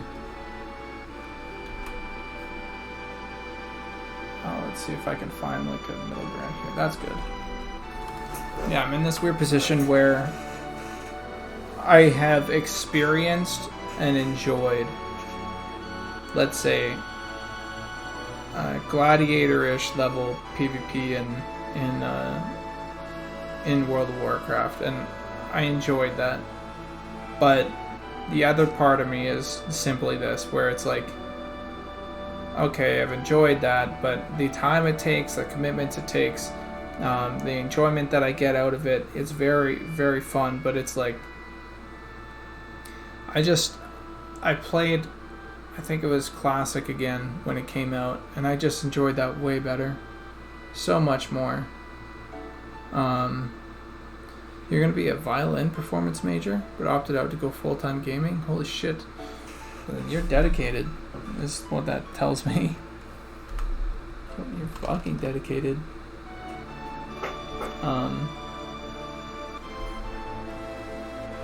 Yeah, it's like, I enjoy this other type of game so much more, and I enjoy social experience, and you've probably heard me talk about it so much, is like, it's like, the thing that makes me enjoy and like MMOs is the fact that it's almost like a chat room, and I fucking love that. It's, to me, it just feels like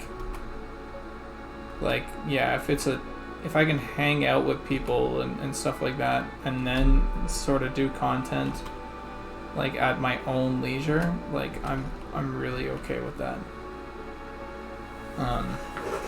But it also means that I've been looking at game design in a completely different like light, I think, in comparison to a lot of people. Like, I made that conversation, or that topic about server wide, basically like different itemization per server or whatever, and I think it's ultimately a really bad idea, because if the goal is to like segregate the community, what ends up happening is like people that want to really persevere as, like, let's say a ranger would just end up choosing the server over time that has the best ranger itemization, and then it would become like, it would basically be like this weird thing, and I like trying to stop meta players from metaing is like never gonna happen. And so I think World of Warcraft Classic really did it well, which is like make the time sink into doing that and becoming a legend, and totally broken like really high, and then you're gonna have lots of legends fighting over, like, you know, like total no lives, and that it's, I mean, not no lives as like an insult, I mean like it's fucking insane if you can do it. and they're legends in their own right. You know what I mean? But that's kind of where I've landed, because the other direction that WoW kind of went was like, no, everybody else has to keep up, and now we have lots of catch-up mechanics, and not just because of that, but like it's totally, it's rough in my opinion, because it's like if WoW wants everybody to be like that powerful and like engage in their new content, like I just don't understand why they have this like specific need for everybody to engage in their newest content. They have 15 years of content that they could have relied on when they redid and did their level 60 squish. Like that was their opportunity to just make everything the fucking like horizontal. That was their opportunity, and they just fucking like threw it away. They're like, hey, here, go experience all this content. Oh, also separately. Yeah, it's okay. This actually pisses me off. I'm gonna do like a little diagram here. I'm gonna get rid of these little skeleton boys. So I think I went far in the complex encounter gameplay. Yeah, there's too much as far as gameplay. They focus so much on the gameplay, it hurts. I did this other thing. It was like a really cool like showcase, I guess, of it, and I don't know if I have the Photoshop file, but hold on, before we do that, I wanted to write this thing out. So let's see, hold on, we have World of Warcraft Vanilla, which is Kalimdor and Eastern Kingdoms, right? And then we have, let's see, then we have Northrend up here. Yeah, Northrend. So this is 3 continents of gameplay, right? And then then you have Pandaria, which is here. You have the Burning Crusade, which is Outland, which is like way the fuck out here. You have Draenor, which is just like another copy of that out here. And then you have let's see, Legion, which is in here. And then you have BFA, which is in here and here. And then you have Shadowlands, which is now here. So it's something like, that's a lot of land to like cover up, right? But with their new system, what they've essentially done is this. It's like, you can actually still go everywhere in each one. So now we have these two shards for PvP, non-PvP, okay? So now we have basically, if you're in a PvP world, you're never going to see someone in a non-PvP world. You're just never going to see them. And then, this is just like the single map, but this is all just, let's say, Cataclysm. And then, if you go into Burning Crusade, you have this, because you can opt into these different time zones, basically, to level up. And then if you have, if you choose Northrend, and then if you choose,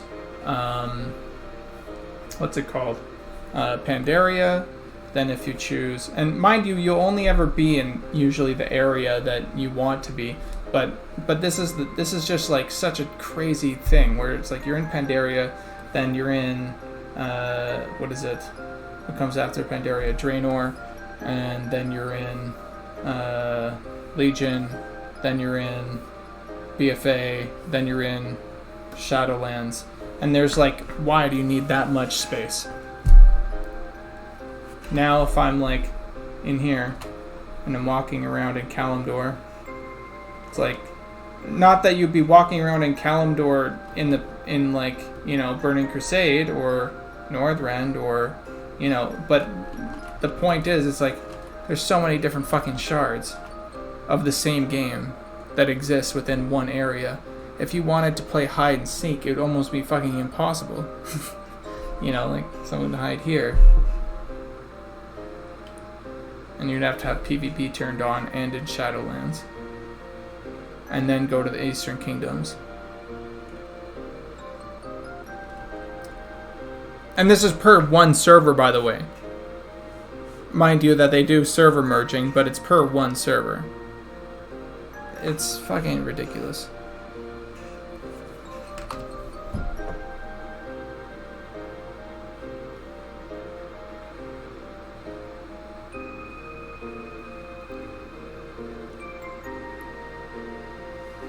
Yeah, I suppose that's what what's his fate or what's its expansion did, Cataclysm. But I think the problem with Cataclysm was everybody was running around the old world, even new players, you know, Kalimdor walking around, but they would go to where the zones were. I think it was like up here, and there was that Nazjatar thing. Or not Nazjatar, I forget what it was called, the underwater area. But there was essentially, at that point, they had like no reason to be out in the world anymore, because it was all instanced.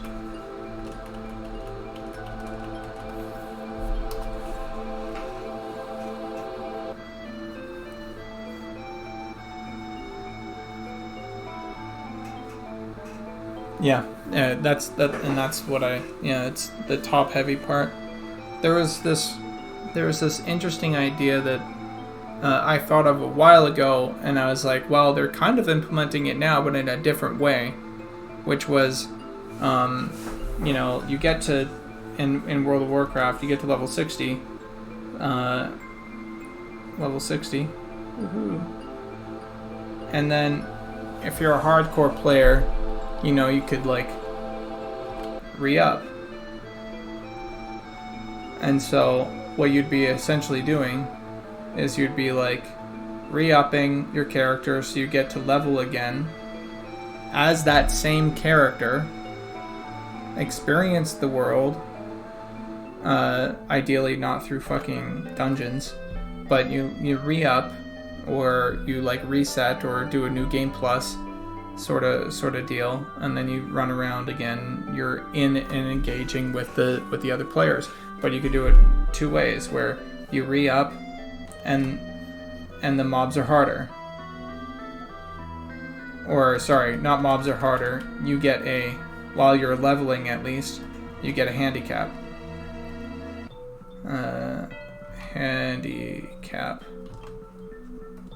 And so that basically recycles. People go through here, and then they hit the level 60, then they go through here, and for what reward? That's a thing. Like, what would the reward be? It would either be like a slight power increase, or a like aesthetic sort of boost or something. And the reason why that might work is because what they're doing now is essentially fucking resetting everyone with the Season of Mastery. So that means anyone that does go slow is like, yeah, well, fuck you, we're going to reset all your progress. So there's no reason for a non-hardcore player to ever jump into the Season of Mastery thing. Ever. And that was one idea, but I don't know if it would ever work. And the problem with that is, well, now you have to have, like, you can't have, let's say, level 6. You can't go from level 60 to 70. Like, the next expansion can't up your levels, you know, because then it becomes a grind from not just 1 to 60, which is a really calculated good experience, you know, to level 1 to 70, where it's like, holy shit, I do not want to level 1 to 70, or even level 1 to 120. Or something like that. It just becomes way too many levels.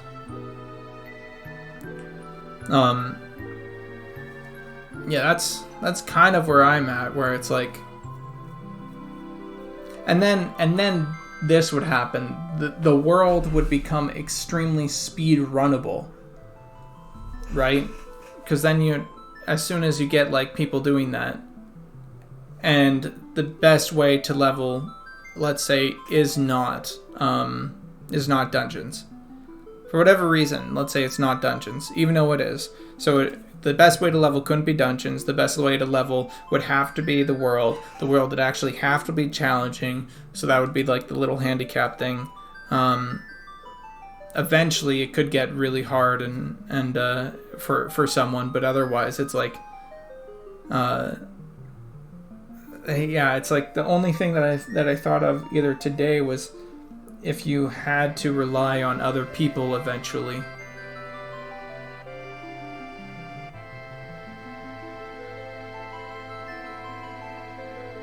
Challenge rule sets like hardcore characters and play as a mob. We talked about seasonal characters that aren't necessarily on a seasonal server, so you have those type of initiatives without having to always re-roll on a fresh server. Yeah, different modifiers can help replayability too. Yeah, and the thing is, like, I'm wondering to myself, like I'm just trying to see if there's a way where, like, a hardcore player. The thing is, yeah, you need to make it so unattainable by someone with a fucking, like, normal mind.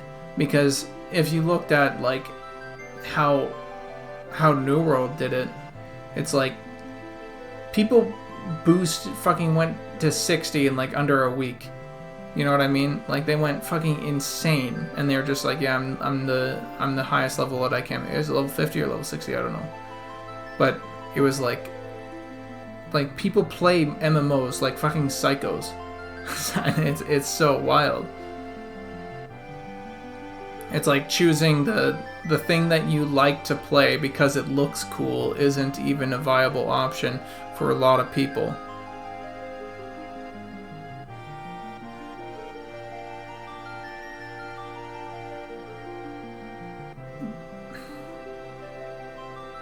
Especially when someone knows how to do something and then they share how to do it, and it's like, well, why waste my time doing something else? You know, just do it the way that they did it. Which, you know, it's like, then you get to what kind of audience are you targeting. There was this video that I watched the other day on EverQuest, and it was just this guy going over, like, what race you should play. What race class combination you should play based off of, I don't know, something, and it was like, you should always go charisma and something or other, and it just, there were like certain races that you just shouldn't play per class no matter what. You're just giving yourself a super handicap, and that felt pretty bad.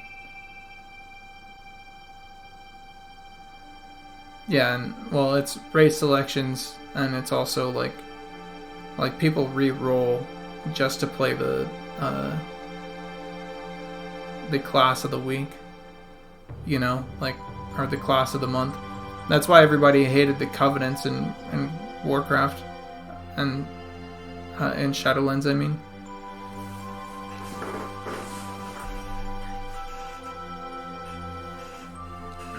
They didn't like the idea of, like, they're like, these are problems that the devs made for themselves, and it's like, well, they made this problem for themselves by doing a whole bunch of other decisions that back them up into this corner.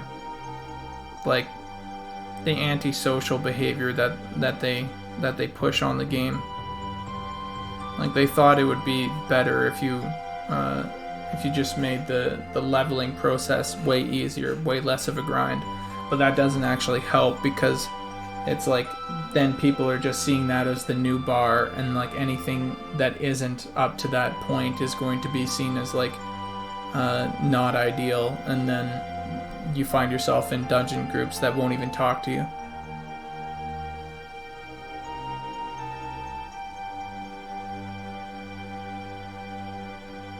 Yeah, exactly.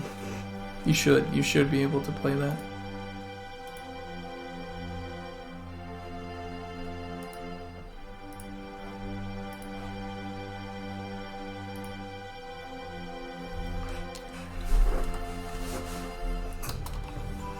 Yeah, because like, let's see, what's the next mob I can do, so I can stop.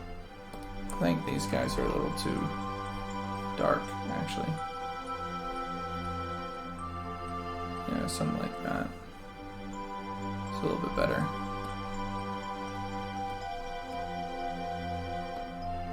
Let's throw this over here. Let's throw it on top, why not?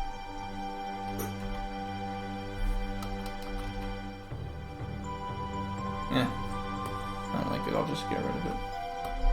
Actually, I won't get rid of it. I'll just replace it there. There we go. Is it crocs that needed to be done? Do we just want a straight up crocodile, or do we want like a cool crocodile, like a different crocodile? I don't know.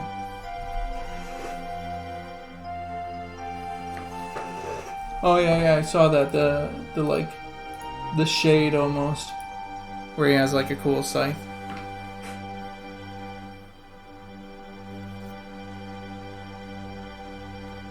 Well, I think one of the things that you can easily do to avoid that,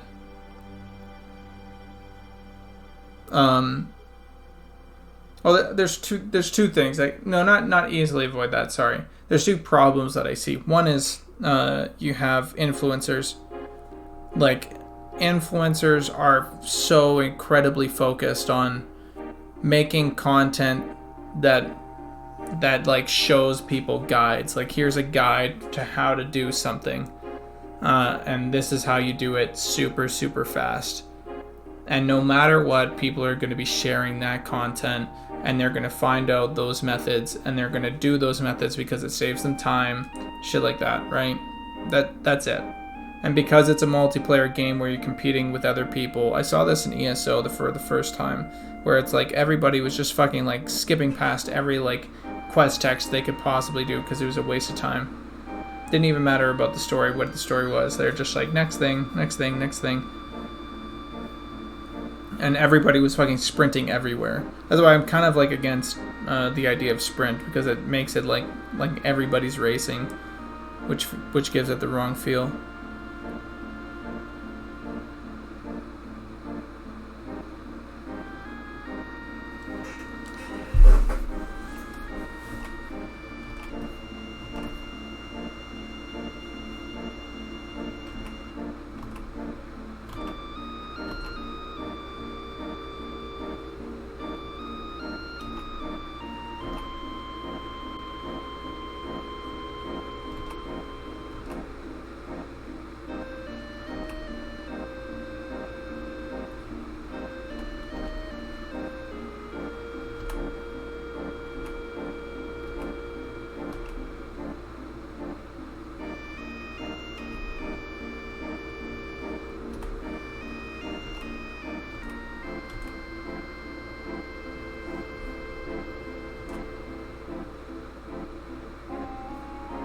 Hold on 1 second.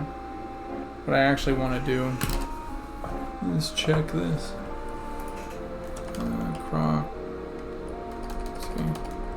Crocodile.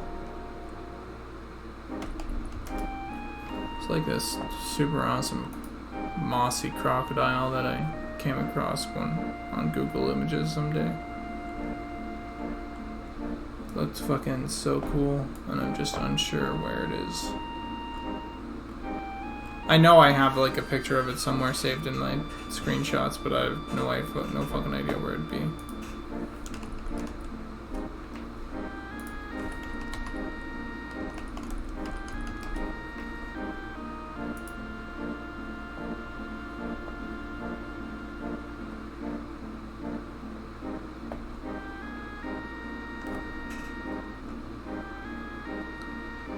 Surprised it's not on like Google's top.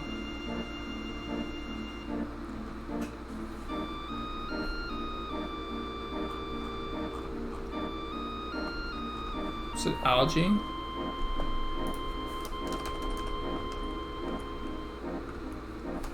Crocodile covered in algae.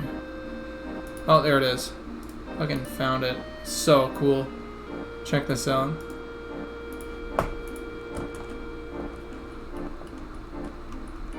Isn't that so fucking cool?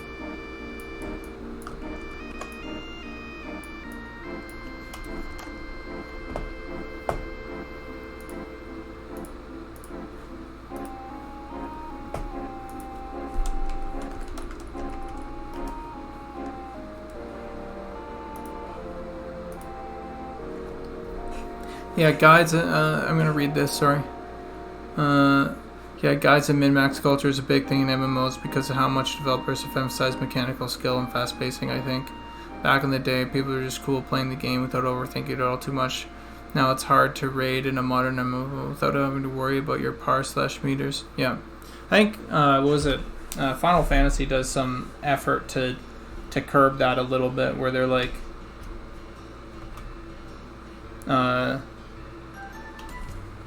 Yeah, Final Fantasy does a little bit to curb that because, like, the developers, like, specifically, like, don't like meters. And I think that's a really... So there's something to be said about, like the kind of culture that, A, you design for, and then, B, you, what's it called? Yeah, A, you design for, and B, that you, like propose for and like fight for like socially,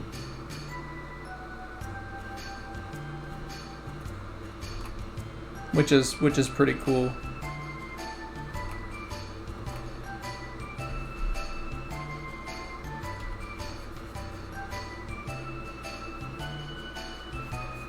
And that's something that I'm like, that I can totally get behind.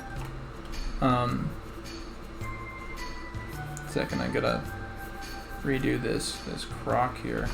There's so much cool shit that I'm leaving on the table here.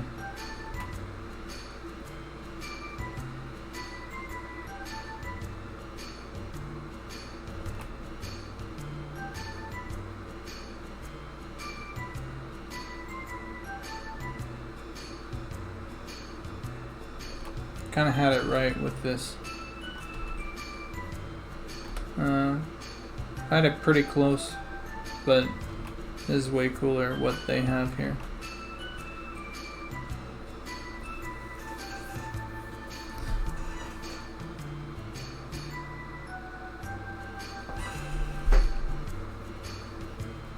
Yeah, and that's something that I'm like I kind of think like, well, this is like, if you have game mechanics that just force a lot of downtime,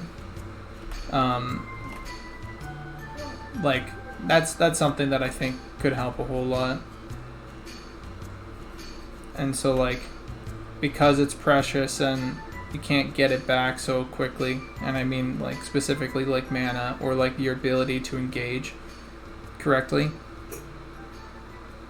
Oh, yeah, like, that's one of the things that I was just, like, it's like, just lower the mana for like a little bit, you know, like, or make it so you know, people have to kind of wait for, maybe it's not always the healer, because the healer's usually what you need to, or the DPS, healer or DPS, right?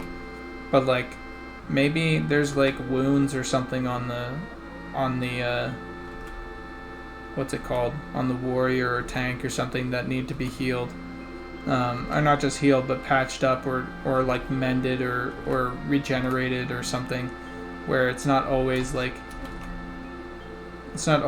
the healer's like fault or whatever, but everybody kind of has to have this moment of, hey, actually we need to wait just a little bit. I don't know if EQ has that, but I think, you know, that would be pretty cool, or pretty good.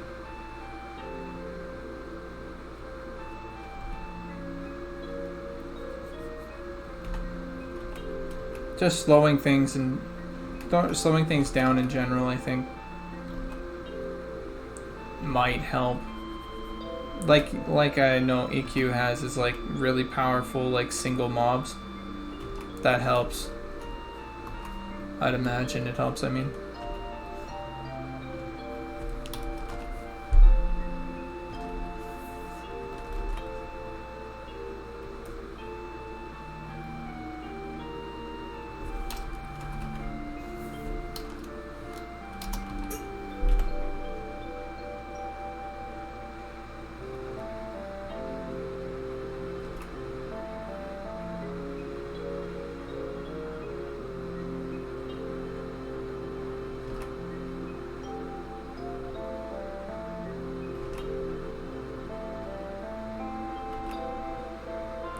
Like there was also like a how much like DPS check sort of stuff did EQ have? I know that's something that a lot of people do for challenge in World of Warcraft, is they have like areas of DPS check that checks like basically like, hey, you need this amount of like DPS or whatever before this phase goes, or else, you know, they're gonna fucking just wreck you. They're gonna go into like some sort of rage or something. I wonder how much that you saw in EQ.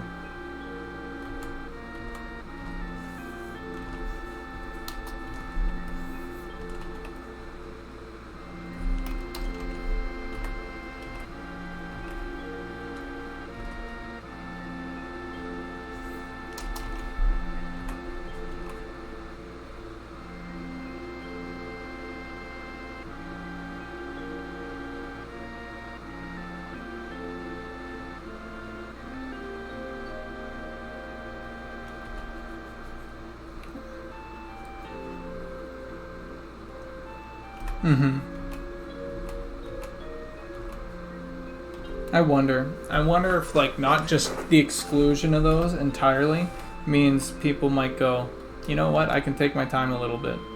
Like there's no actual like in-game mechanic saying, hey, there's a DPS check. It's just people's time and knowing the fights and knowing their role, etc.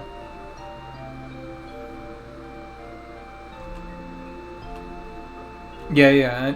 That's the thing. I'm unsure whether or not it's like a really good idea.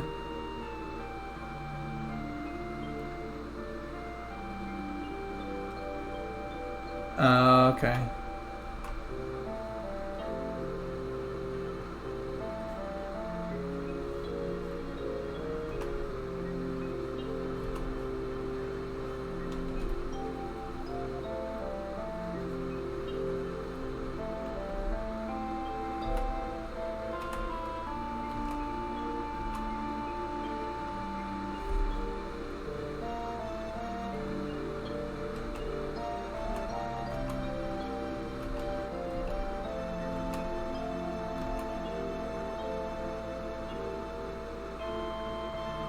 I think it can be if done right for the style of game. Yeah, and that's the thing. I'm wondering because, like you still want challenge, right? You need challenge in some way, and most of the challenge comes in either preparation and knowing the fight. So like somehow doing your work, or like, you know, figuring out the mechanics of a fight before you even jump in, and then knowing when to jump in and press the right buttons. And if you press the wrong buttons, you're in like a whole heap of trouble. And then it's like this hard knowledge of like, hey, like if you do something like wrong, like everybody's gonna notice, but it's super easy to do the right thing, you know. So that's how I think like Classic kind of worked, and how I think, you know, maybe I'm hearing that's how EQ kind of worked. But yeah, that's what I also wonder is like everybody's always talking about whether or not like this kind of game even can work or something, and I think it can. Like I'd want to. This is another thing. Like World of Warcraft was never a gamer's game. You know what I mean? Like I had I have this. Was it aunt? No. Cousin. I have a cousin that is a mother, not an aunt. They played World of Warcraft almost religiously. Her and her now husband. And they were like accountants, and they didn't even play it. They don't even play games. You know, it's just like it's a totally different thing.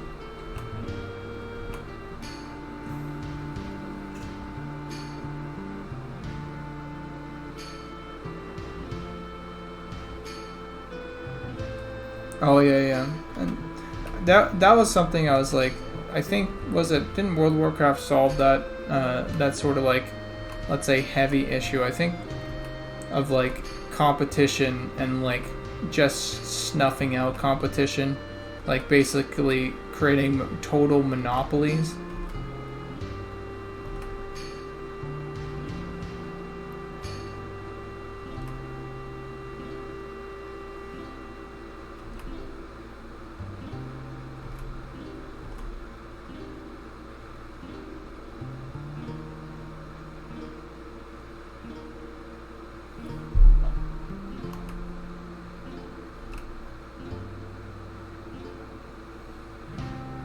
Is there any like anti like total monopoly sort of thing that you can think of like off the bat that isn't totally like anti-EQ?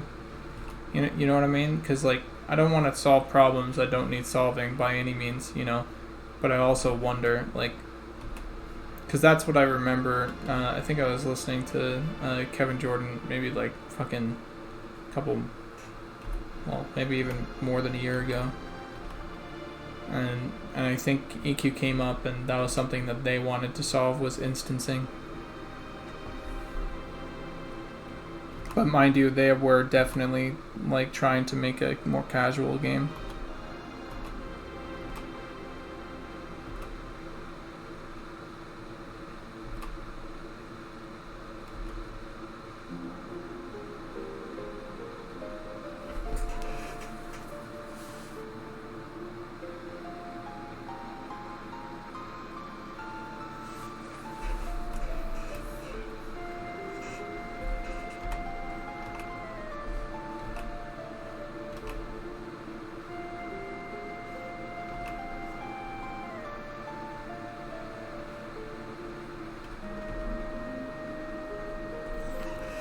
They wanted instantly to tell a story, from what I heard Kevin say. Yeah, that might have been one of it too. To like actually tell like where's EQ, the story was kind of the players. Well, don't they really enjoy like, what's it called? Like this sort of like immersive gameplay sort of thing? From what's it called?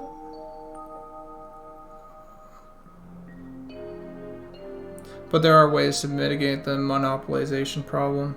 Yeah. Like, oh, I guess some, like, World of Warcraft has the weekly reset, which is like, you can't really do that raid again once you hit it.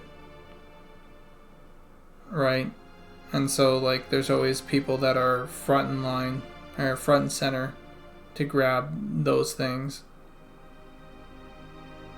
But then I suppose if you have competition, you just grab it anyway, and just to fuck over someone else's progression.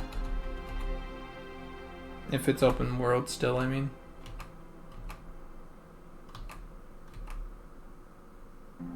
Or breaking off into several different guilds, like sub-guilds or whatever. That would also be a way to totally get rid of that weekly reset thing. What else?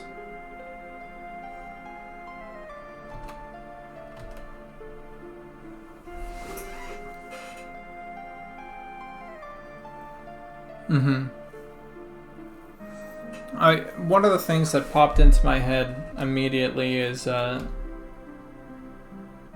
having bosses or basically multiple fights, let's say maybe one being harder, one being less hard, or something like that has similar loot tables. So like if you really wanted something, like while someone was going to get something else, you would do this other thing, and then it's just a matter of like actually negotiating with another guild or another group, like hey, like we want this, and he's like, well, screw you, we're gonna get there first. And then like let's say they get there first and they pull the boss or whatever, and then like, well, shit, fine, and then it takes them a little bit longer to go across like to another area or something, and they go do that other boss.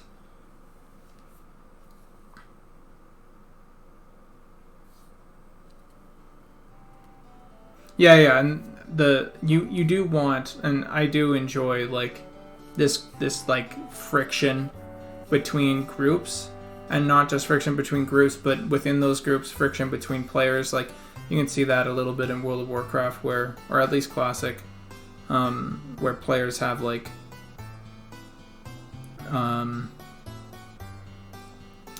where they have to roll for gear and everything. Like I really do like that.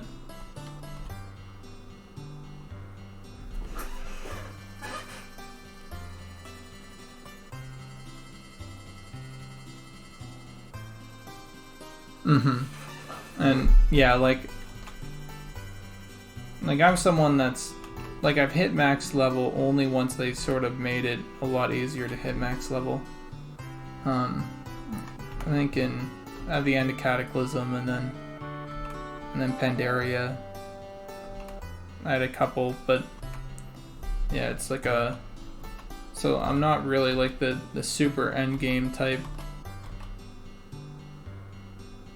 I think I've done a couple raids here and there, but nothing serious, and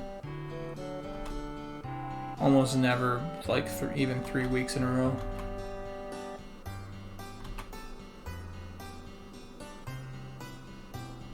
It's just because I'm definitely, well, I played a lot of PvP though, so.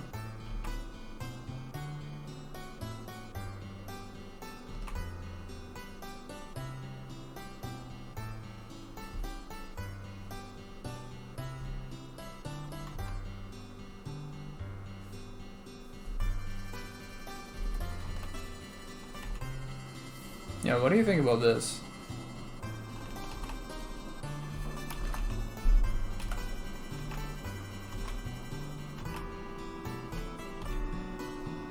Kind of super digging this croc.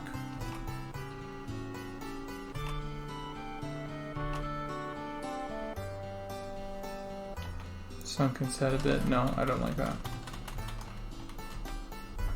I imagine if WoW was open world and TBC came out, the top guilds would be more focused on that, where casual guilds could finally get Nax in and maybe get some kills. Just an example.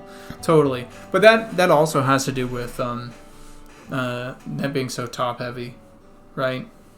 Like when it comes to raids, what I wonder and what I truly wonder is like, why not do? I think the head's too big. That's what was bothering me. It wasn't that it was in the wrong spot, it's just the head's too big.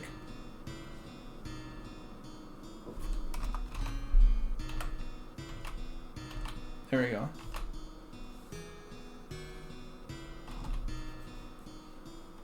That's better. Feels better. So he's like almost up, you know, he could almost like have a spear. What I was gonna say was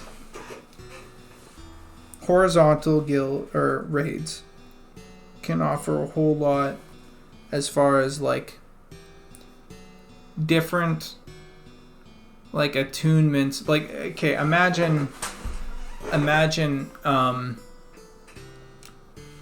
you know, you have all of your World of Warcraft vanilla raids. TBC comes out, they have a new raid.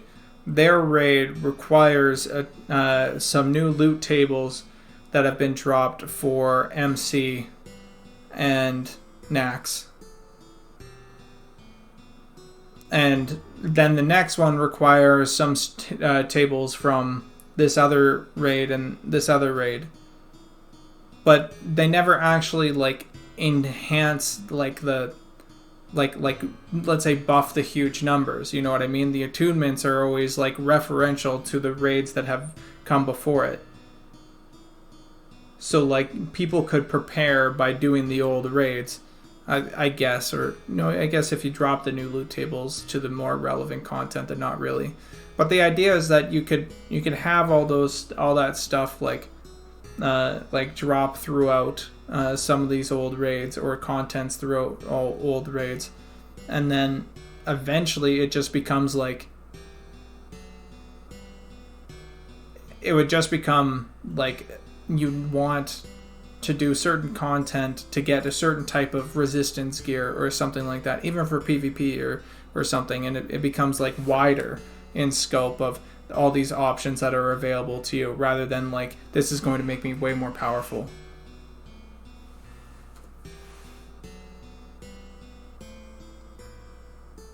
And lower level zones could have lucrative items too. Yeah, exactly. Yeah, like invalidating gear is just the worst thing. Well, it feels like it's the worst thing, at least. I don't know, like maybe it's actually good.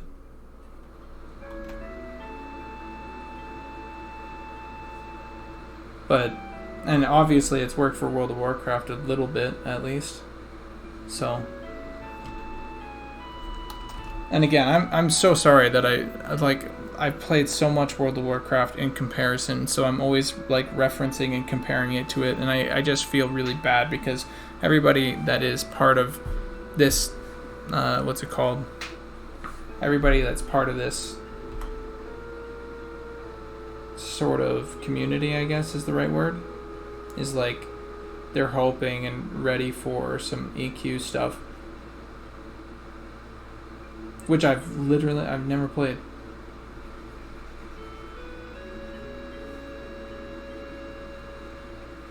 Sorry, played once.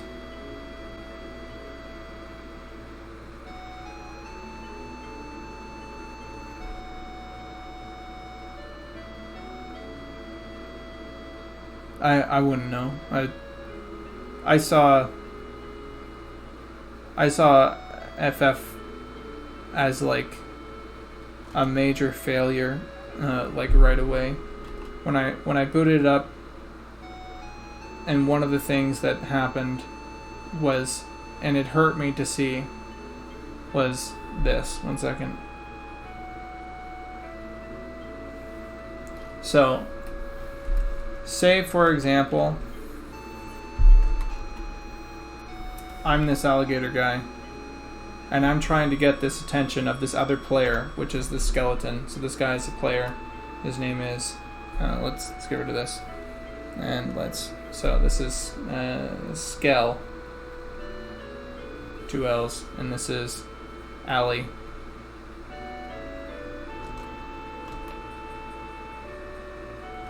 Alright, so I'm Allie. This is Skell. I'm trying to get this guy's attention. Where does it pop up in Final Fantasy? Down here in the fucking chat box.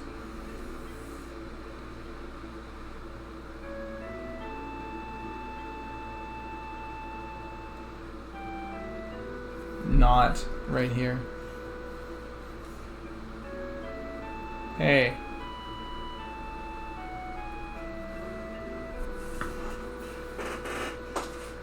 This is such a huge thing, and it's really hurtful to any MMO to not have this, to not have that. Getting someone's attention without this, it's fucking hard. And it's not just a thing to like have, right? It's like, it needs to be on by default. ESO doesn't have it on by default. And so the same thing happens, because like, then you can go, hey, and it shows up for you, but it doesn't show up for them. They just see you like in front of them being like, hello? Or more than likely, they don't even see you. And they're just focused on whatever they're focused on. And you have to like whisper them, and that becomes like an intrusion. Because now you're just like, hello. And it's fucking, yeah, so. This, I don't know if you guys plan for it, but,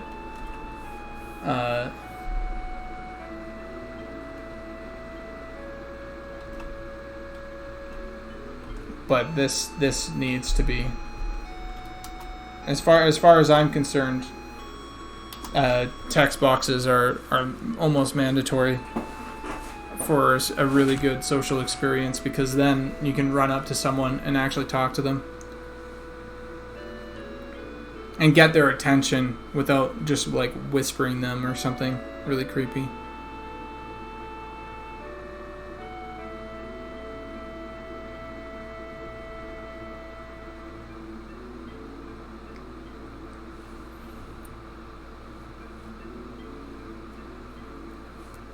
The compromise, I would say, is have the ability to turn it off.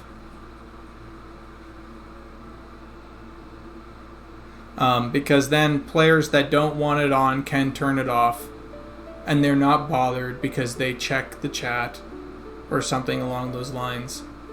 But by default, having it on, because having and talking to someone is like, it's like go try in FF11 and or like any.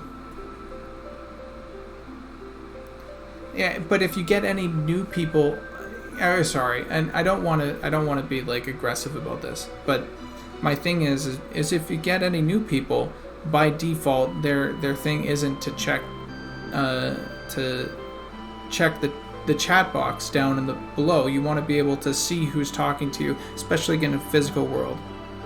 I think the compromise is to have it be able to be turned off, because then people that are used to it can go, okay, you know what? Like I know when to check my thing.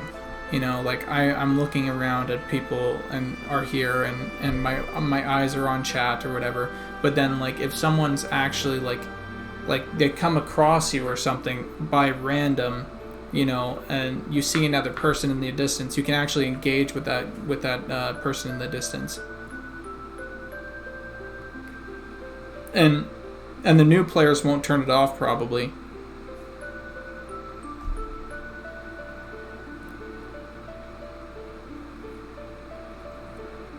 Because it's a very lonely experience in ESO, and it's a very lonely experience and a very unnatural experience, and especially people coming from World of Warcraft, where they're very used to it. I'm not saying that we're gonna get like entirely World of Warcraft, but it is the standard, and how people have been playing for a very long time. And Classic, there's a huge overlap in Classic audience with this. Yeah, exactly.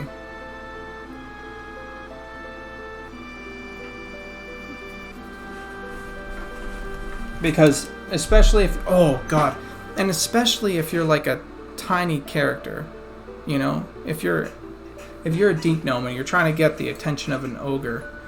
Like, it's just gonna be so funny. There's like this little chat thing from way below, and the ogre's like, "What is that? Are you trying to hello?" And you're just a little peep, like, "Hello, hello." And you're like, "What? Hi?"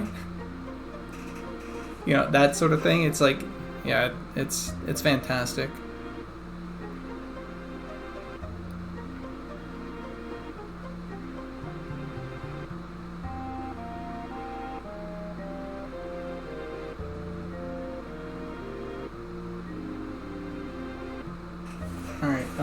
What else is there? There's the alligator. Then there's what?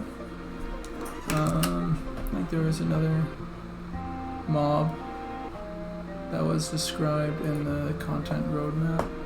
Elemental pets, beetles, scarabs.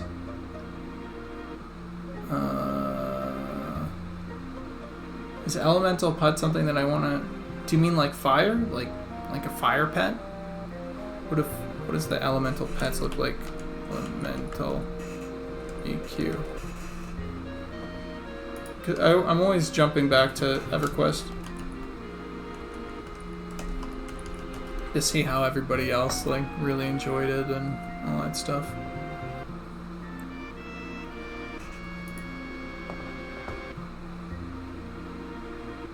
Oh, I see. Berserk Fire and Elemental. They have like faces and.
Oh, okay, cool. That's...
I like the head.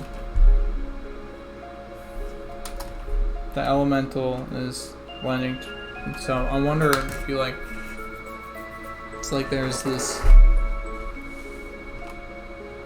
element of like cuteness that I have right now that I'm unsure is like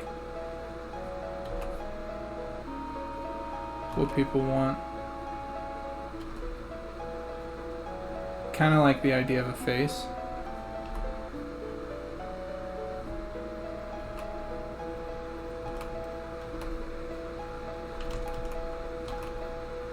One second, I drew some elementals the other day. Let me see if I can find them.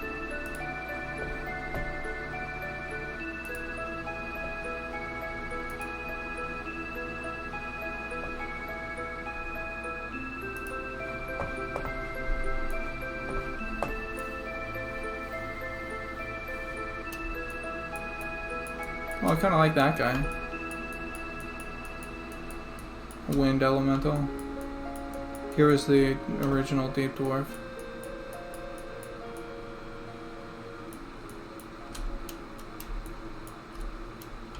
This was a electricity elemental, I guess. Volcanic elemental.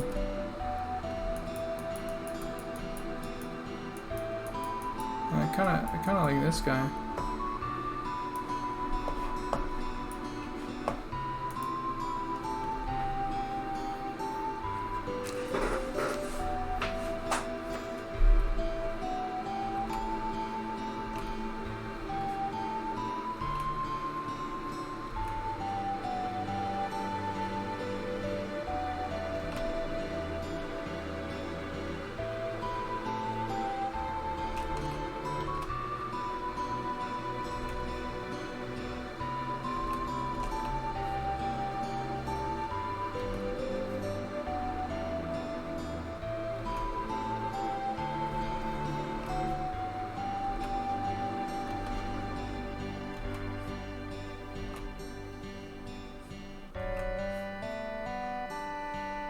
I wonder if feet are the way to go. Legs, I mean.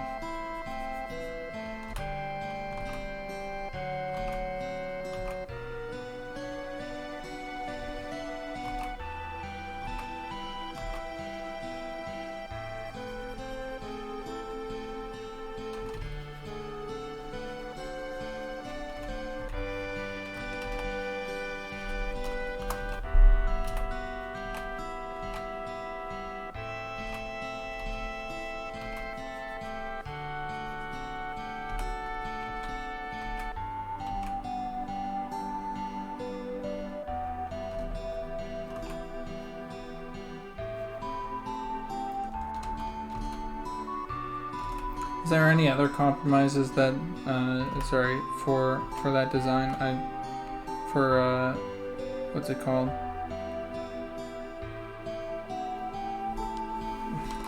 Text.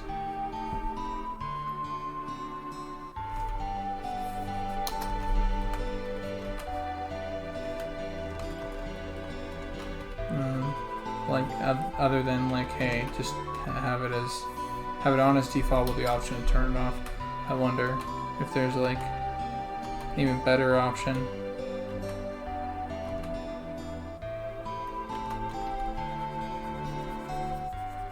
That's the most simple I can think of, is like just have the option to turn it off.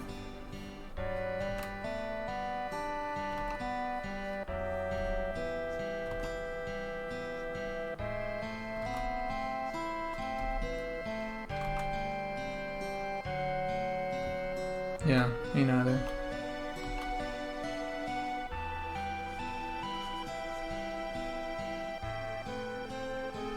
Yeah. Yeah, I'm just sort of like thinking of like, it's like the only reason that I'm so passionate about it is because I've played MMOs, and to me it feels very antisocial when you don't have that like as an option. That as a default for me doesn't like, we're not necessarily going for like the most immersive experience in the world. We're as far as like a chat bubble will take you out of it. It just, and then like it's even worse, I guess. There's even more of a disconnect when you can just see everybody talking in like, you know, the bottom left or whatever. That's so immersion's not really like a good argument. I don't think. So I don't know. Well, I'll have to talk to Sean about it for sure. And I don't want to seem like, ooh, I kind of like this.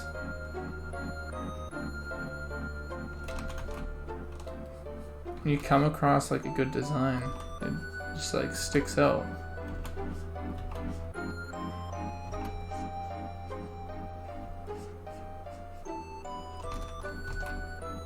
I kind of like this, but at the same time, the part that I don't like about it is that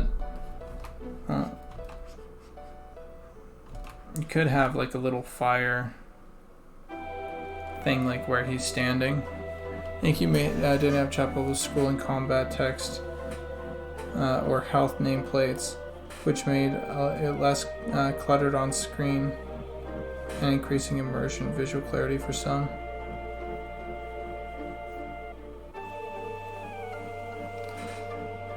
Yeah, you'd be sacrificing, I suppose, a little bit of immersion for like stronger, like social immersion. So it's like immersion is in like I'm there versus like social immersion, because other players would talk to you, or other people in life would talk to you, and so like having that show up and being able to have attention got, to me it's a so much more natural way.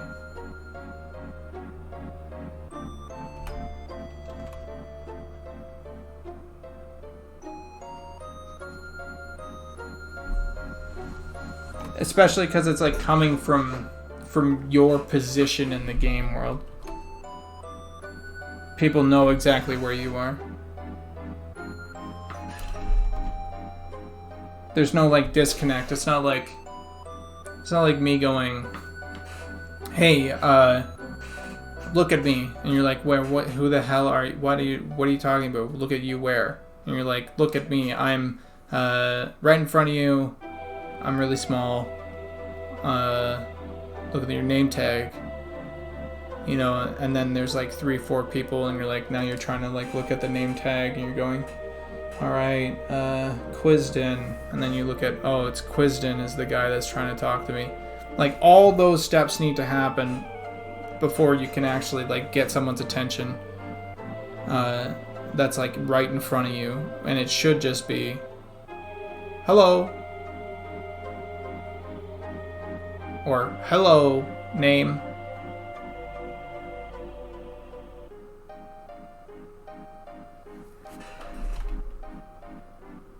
Yeah, there's a couple different like angles, I guess.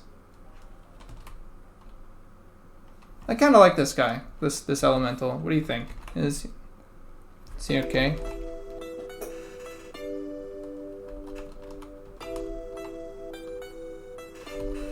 I went with the ball at the bottom, like kind of like a match or something.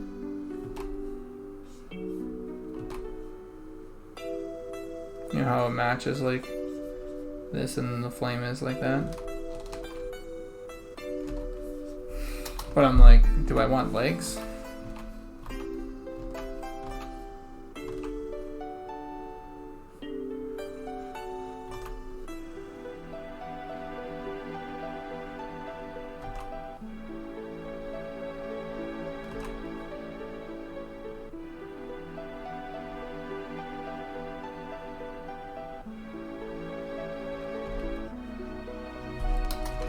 Here's the other option, like legs like that. I kind of like this, with like a little graphic as to, and it'd be like little fire or whatever.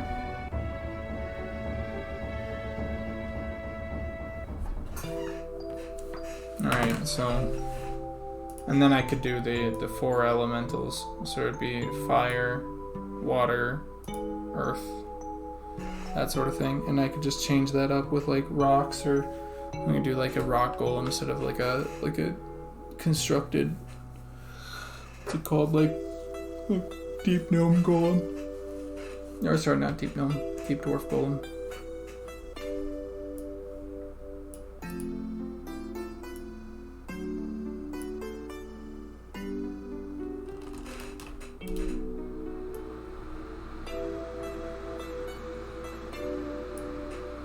Let me throw this.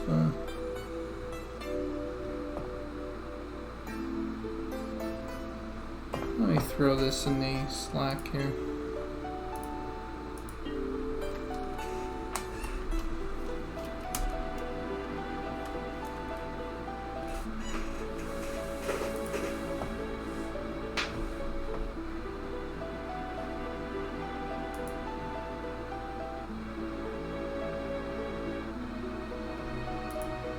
Hey, he's back.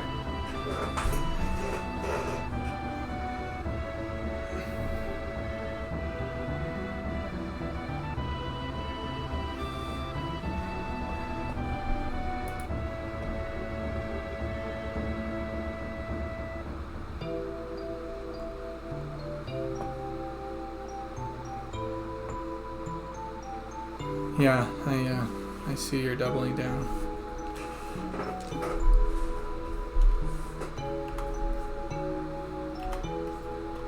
Alright, I know you guys haven't called for one, but I'm going to make a completely new mob here. Unrelated to anything that you guys have seen or want. And we'll see how it goes.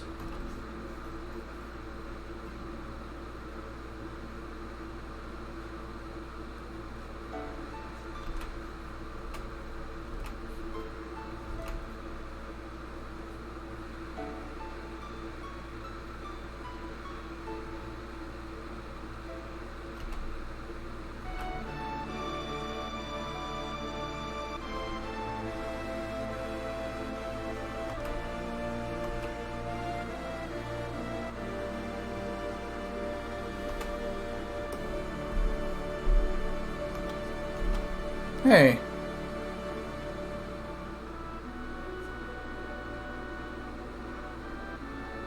How's it going, Cross?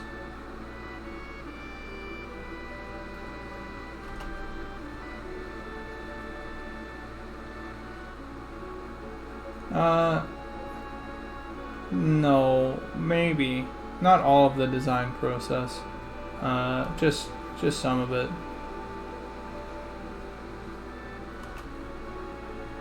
When there's like a nice quiet night and you know nothing crazy is happening, I'll definitely hop in here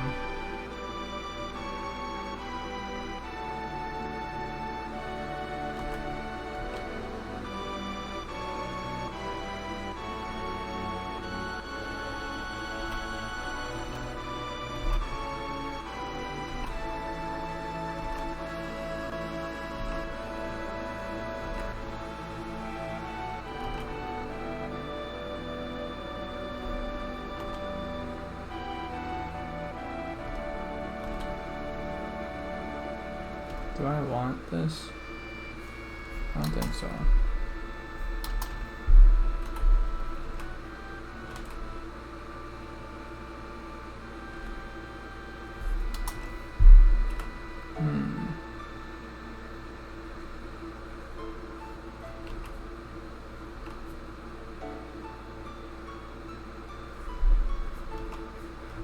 Maybe like a box to change up the design. Alright.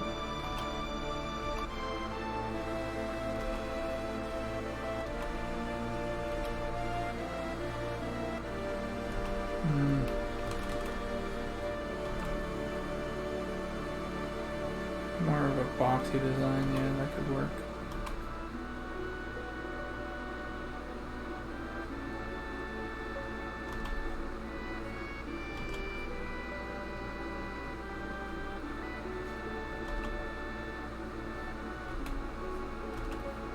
Maybe some like this instead.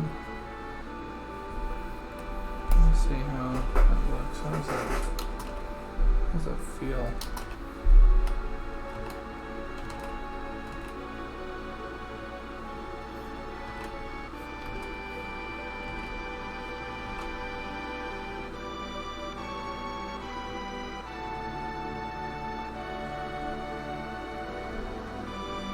Yeah, that's true.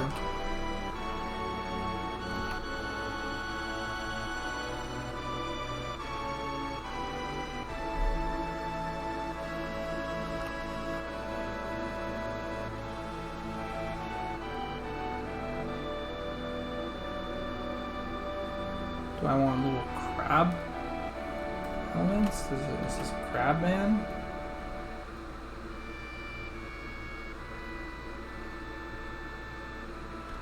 No, I don't think so. I like the big bulb part though. I kind of think he's more like a flower man.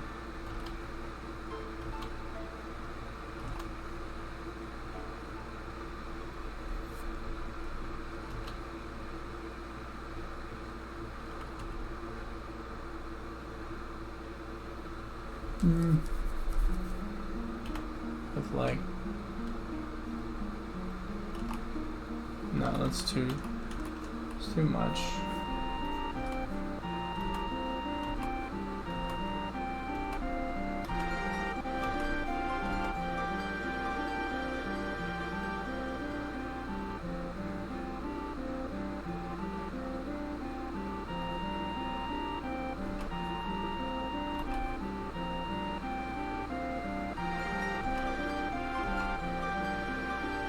Oh yeah, I was thinking about exploring some of the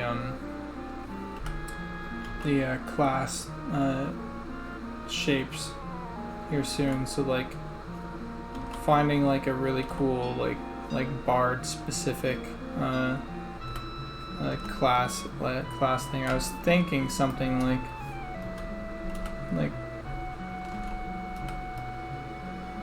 what the heck? I'm going to save this, close it, and then file, open recent, and we'll just open this up again, because I'm going to have it in my Photoshop.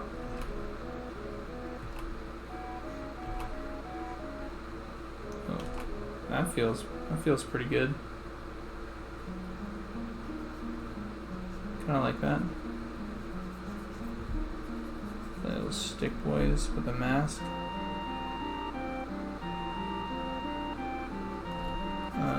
I don't like this though. I'm going to change that.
kind of cool.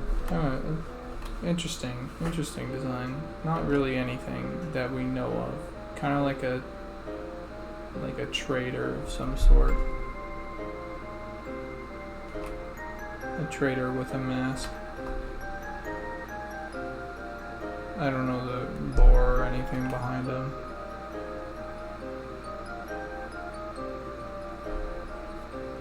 Just making things up. So I'm gonna see if I can stick a few like things like this in, you know, here and there of like capturing like a certain aesthetic that isn't asked for, that just keeps me creatively like kind of engaged and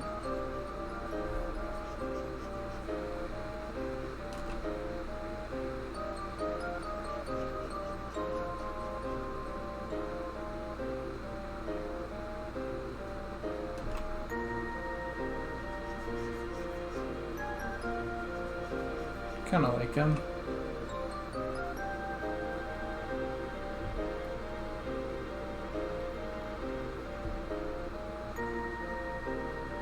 Keep everybody a little bit on their toes to be like, whoa, hold on, I really like this design.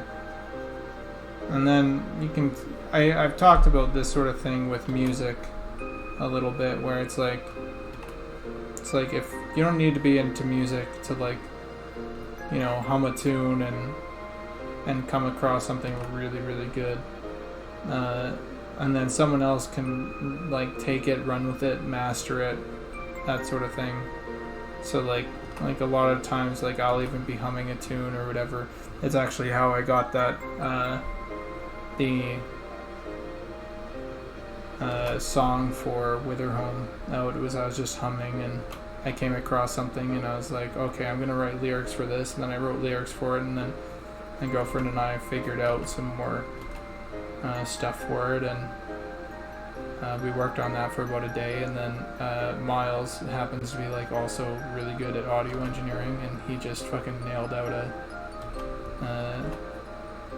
a mastered version within like, you know, a day or two, and that was really good.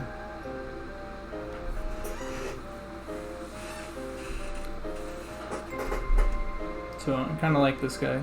He's kind of like a traveler. Having these guys out in the open world, just traveling, and then every once in a while you can, you know, come across their wares and be like, hey, that's actually a really good deal, or hey, I know that these guys are selling things for a little bit cheaper.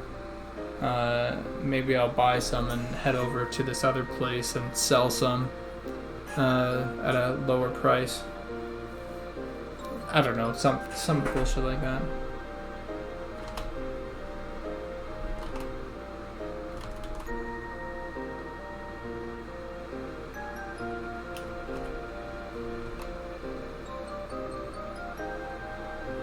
And then it would become a thing like, hey, where's the trader?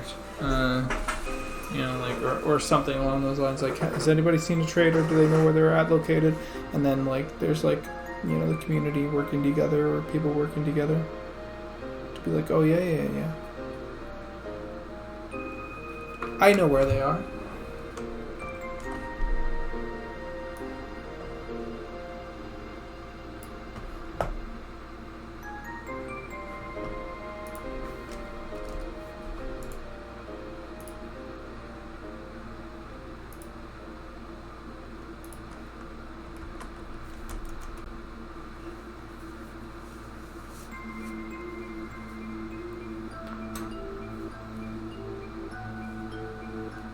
Call him a travel elemental. Huh?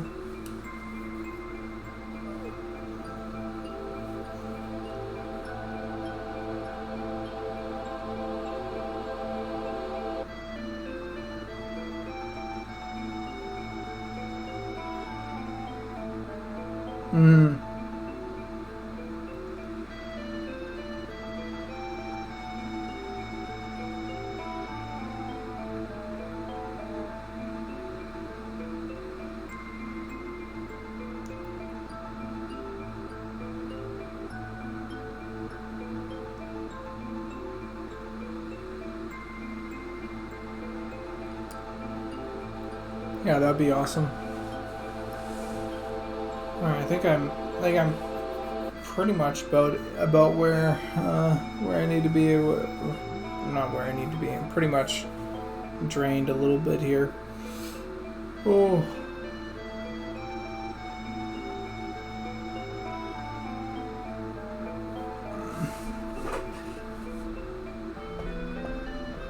But overall, let's see.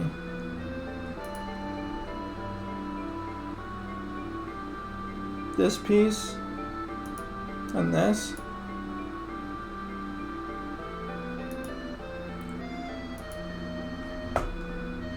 So this is if you go about here, go here. If you go under, you'll see this. And then if you go over, you'll see this. And then there's a bridge over the wall here, and you'll get this place.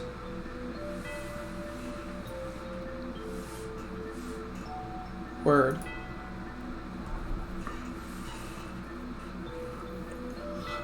Well, there's a thought. There's a thought that struck me for a moment.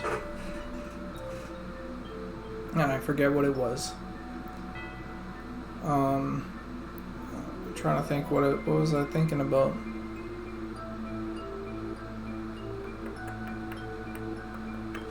It was about chat, no. Social, no. We had a really good talk on whether where our some of our MMO philosophies kind of align, and we're pretty darn close.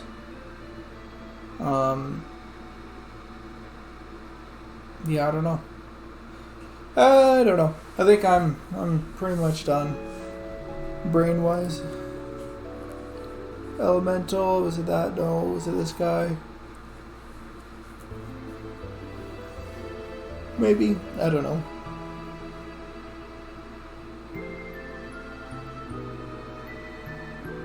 No, I don't think I can't remember. I can't remember at all. I will say that this skeleton man, I put in the color like really half-heartedly, so it's something that I'll have to really work on later, because yeah, it's right now it's okay. Like it's just a mess of the same values and barely any distinction between like arm and leg, and that might have to be done. That might be because of the pose.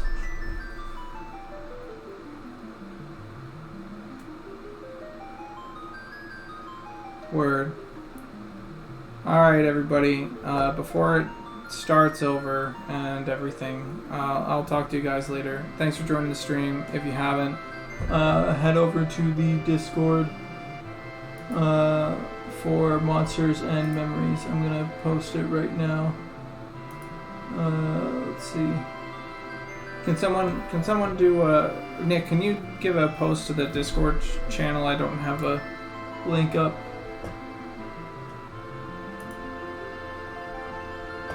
Alright. Everybody have a good night.